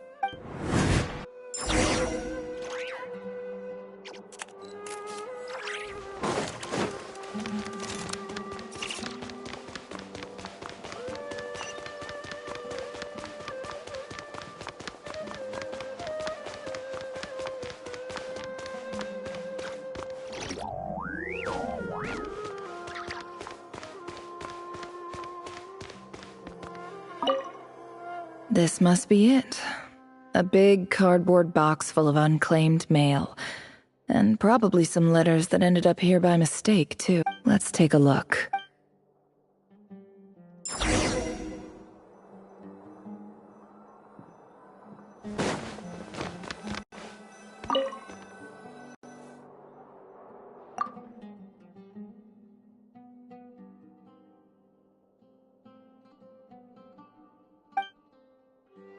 A dilapidation survey from Port Ormos. Looks like it's from a Core of 30 representative. This one was never even opened. I guess the recipient didn't care what the Core of 30 had to say about anything. Who was it addressed to? I don't recognize... This one is addressed to the Immorta Sage. The title is... Changes of... Guided by the incense, we became lost in clinical... This seems like... Wait, what's this written on the note says... The sender authored this letter while under the influence... This next one is addressed to... Grand Sage Azar? A few words of protest regarding recent changes in Sumeru's educational policy. In recent years, the academia has taken on a small number of students from the desert region, as per the policy to this effect. However, it appears to me that these students have not, in fact, been provided with educational opportunities that are, in any meaningful sense equal to those enjoyed by their peers, as well as receiving dumbed-down assignments and perfunctory tutoring. They do not even have full access to the Akasha system. Education is the fundamental purpose of this institution, which should go without saying in a nation whose founding virtues are knowledge and wisdom. I ask you, is the lip service we pay to the policy of education for desert students truly the standard of pedagogy to which the academia aspires?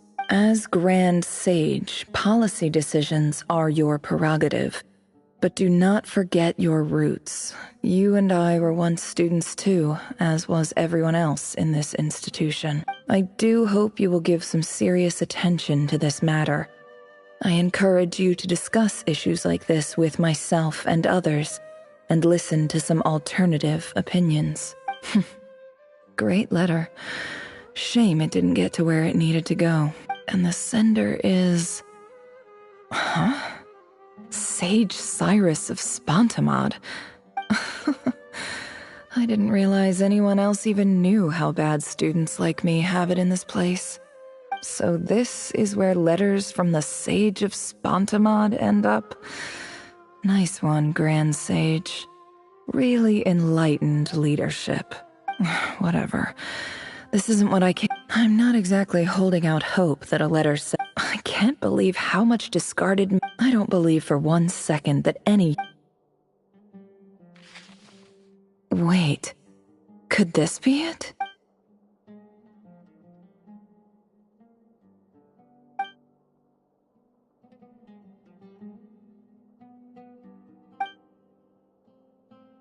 Greetings, Halil. My name is Sinue, chief of the Shimti tribe. I was the one who came. I don't know how well. In my tribe, the Shimti. This brings me to my. There was the Eob and Unut. I found a well belong. When we met, that aside, we have From the outset, the academia never took you seriously. Those things they promised were just empty words. And you were so emphatic that your luck had finally You swore you'd lead us to a better place one day. You spoke with such You liar. You lied about everything. You promised the world and delivered on none of it. And who fell for it? Just me, by the looks of it. Which makes you a pathetic liar. You weren't even any good at it. I think I'll take over from here. Let me show you how it's done.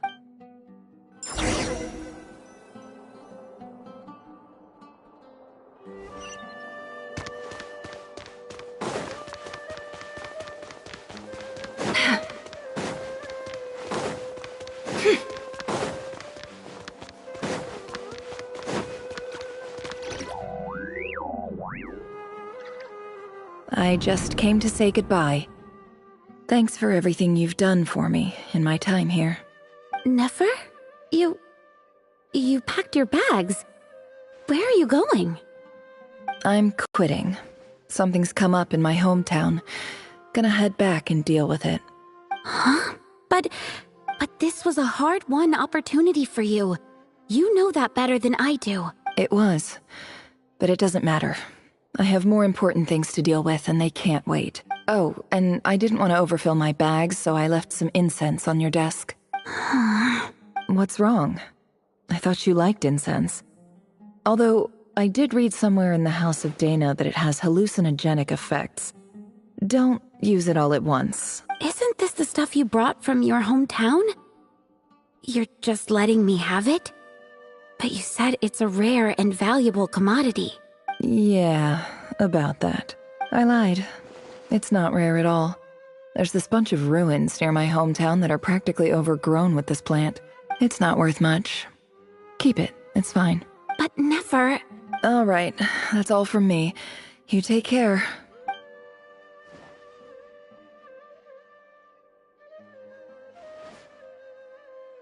Don't forget me, okay? I mean, we're more than just classmates, right? We're friends. Yeah, I'll remember you. I lied again. That incense is worth a fortune, and it's a rare find even in those ruins. And as for remembering her, I have far too much to do when I get back. No time to reminisce. I'll be lucky if I even make it through this alive. But either way, I expect I'll forget you pretty quickly.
It's a pleasure to meet you, Mr. Arif.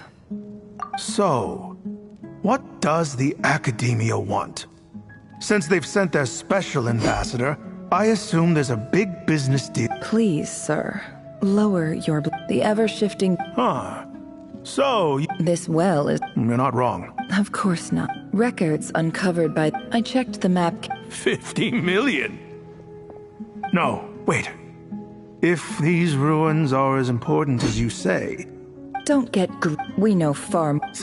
So what if it was?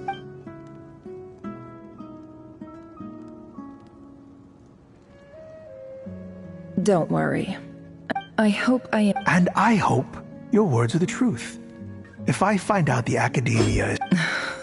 You see how I'm... And what does a... All right, in that case, we have a deal. We will sell you the excavation right. I'd like to thank you, Ambassador. This is good news indeed. Gladly. So let's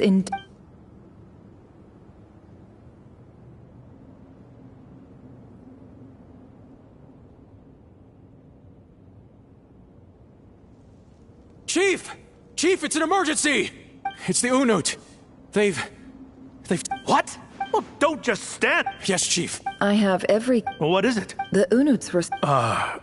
I am obliged to... No! That well... Glad to hear it. If there is a trade...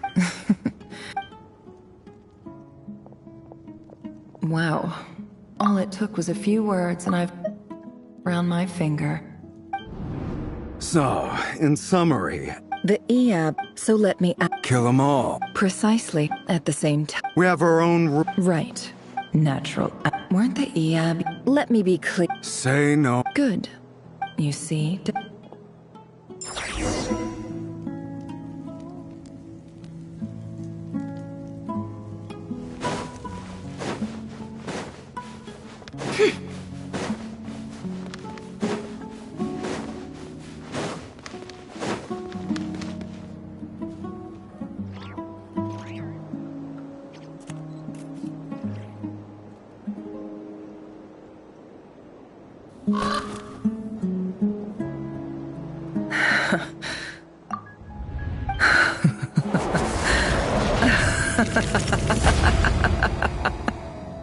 Look at yourselves. You may be vile, the monsters who destroyed my home. They're just ordinary... I think we're maybe I've even... Oh, Sinuhe. My gullible fool of a father. Perhaps if you'd been as ruthless as I was today, but you couldn't... Nefer, it's okay. I believe I remember you promising... Yeah. Yehoda, is there anything you can do to ease the tension? Alright. So, Anyway, that's... feels like we've been walking forever. I'm getting pretty tired. Yes, if... It's not far now. There should be a temple just up ahead. Yes. Really?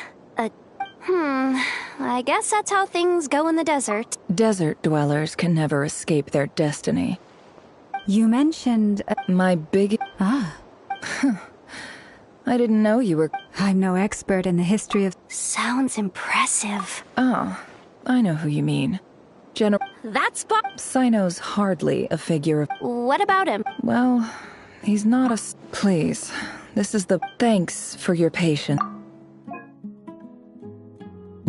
A lot to...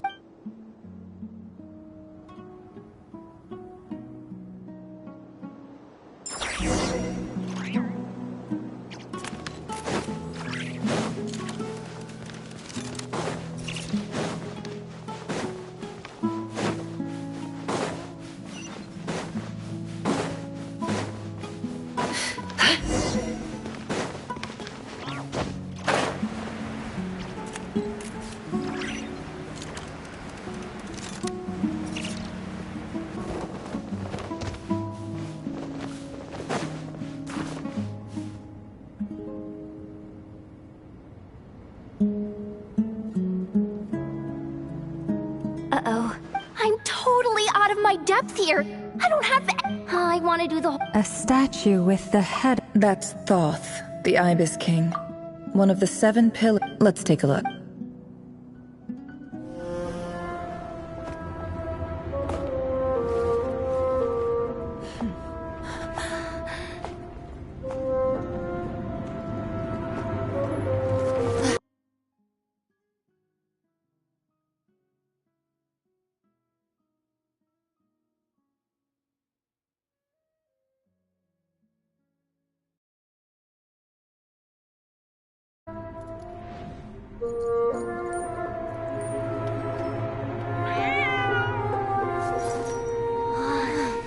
It's just Ashru.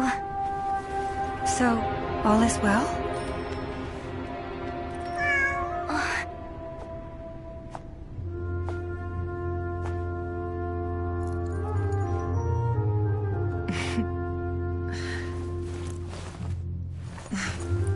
Typically speaking, at this point, the world disintegrates. Then we find ourselves back in the outside world. Besides, these are my memories. There's nothing to fear. You're sure? Of course. It's almost over.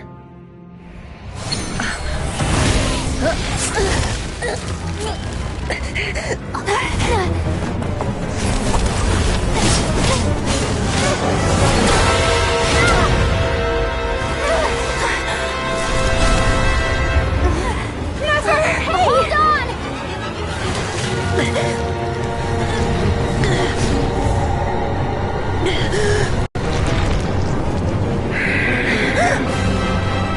Knowing too much is always a death sentence. Speak for yourself.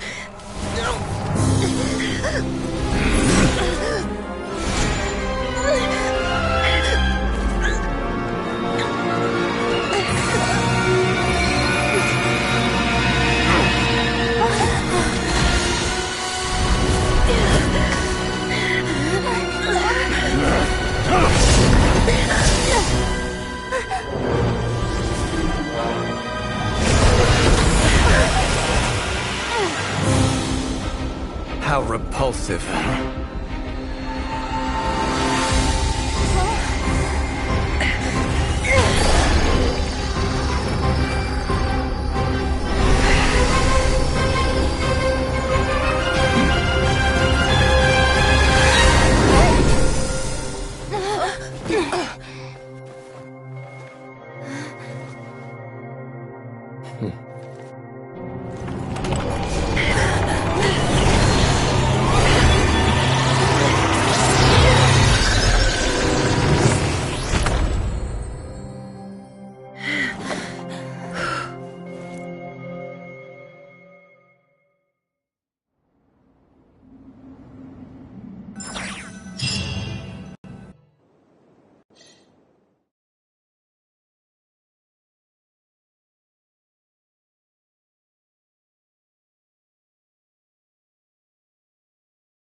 Timed that pretty well, didn't I? It's okay. I'm just glad no one was hurt. Paimon noticed you doing something too, Dainsleif. Were you helping get them out? Of course. When I asked Nefer to conduct this investigation, I was not naive to the dangers involved. I had a duty to ensure your safety. Good to know your sense of justice is still intact after all these years. I take that to mean that you saw the truth. That comes as a great relief. I certainly did. And thanks to your help, I also managed to trap Rerir inside the chess set. Whoa, really? How'd you manage that? Well, to be honest, I sensed that something was wrong long before we made it to the temple. By using this fragment to probe into Rerir's past, well, the monster formerly known as Rerir, it seems I alerted him. I was tracking him, then he caught on and started tracking me too. Can't say I'm surprised. But how did he track you through your thoughts alone? That shouldn't be possible. Rerir was a secret agent who reported directly to the Vinster King. He is an expert at finding a trail and hunting down his pursuers. No wonder. He infiltrated the chess set, read my thoughts, and built a new virtual chess set inside of it. That's why we weren't able to leave at first. Speaking of your chess set, it's quite a remarkable item.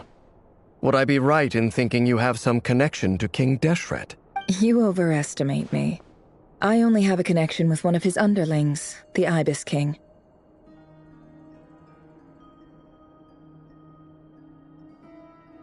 You all saw how this came to be. A long time ago, the Iab massacred my tribe, the Shimti, in our home village. A few years later, I enrolled in the academia, where the Unut and the Iab fought a bitter battle over the rights to a well, all for the sake of the final blow to having gotten my revenge. As I stood there, this chess set is my gift from the Ibis King. The chessboard within is made to the same specifications as the one in the mausoleum of King Deshret, and represents his power of piercing analysis. With this chessboard in its container, I gained a certain ability to perceive hidden secrets. Now, you could conclude that the Ibis King simply wanted to give the people. Every god plays. It is the same with all powerful forces. If you're alluding to the Abyss, then yes, I agree. Gather the others. It's time to share everything I've learned.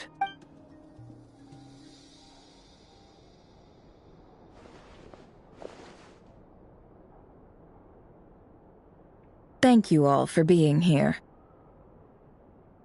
As promised, I did some further investigating into the Reicher of Solnari's background. I am pleased to report that the investigation has been most fruitful indeed. The Reicher of Solnari, real name Rerir, was once a Khanrian.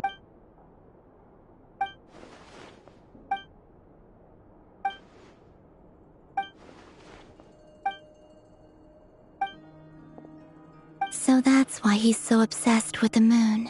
A tragic tale, to be sure. No matter how much Rerir suffered he becomes more dangerous with each passing day.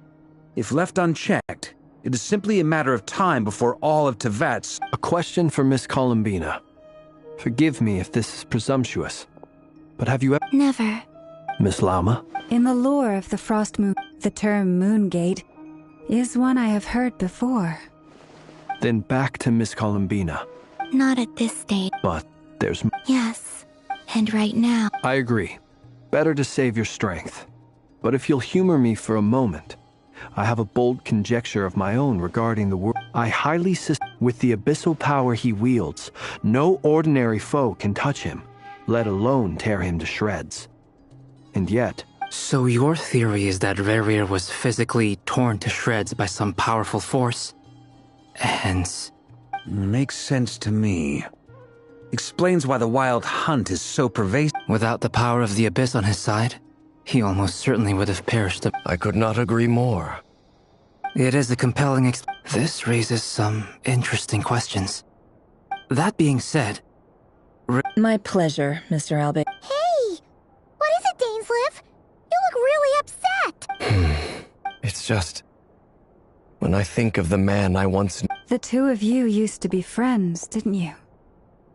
I don't know if these words will bring... Mine too. We could never know. Those are the first comforting words I've heard in a long time. Well, I think this is a good place to end today. That's fair. Of course. Sounds good to me. Take some time to...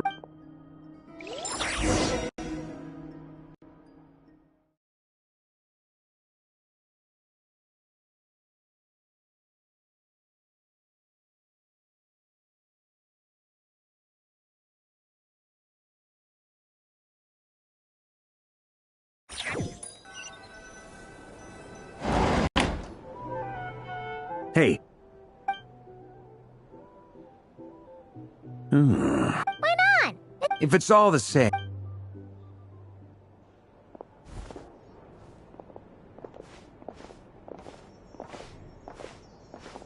Anyway, Nefer went back. Firstly, it's only a matter... Well, felt like some... Today? That remains to... You have some history with him, right? Great. All right. We figured we'd bounce the idea off you... Oh, Paimon. All right. We felt a little... Roping us in! I choose my... Sir Varka, I'm all... I think we...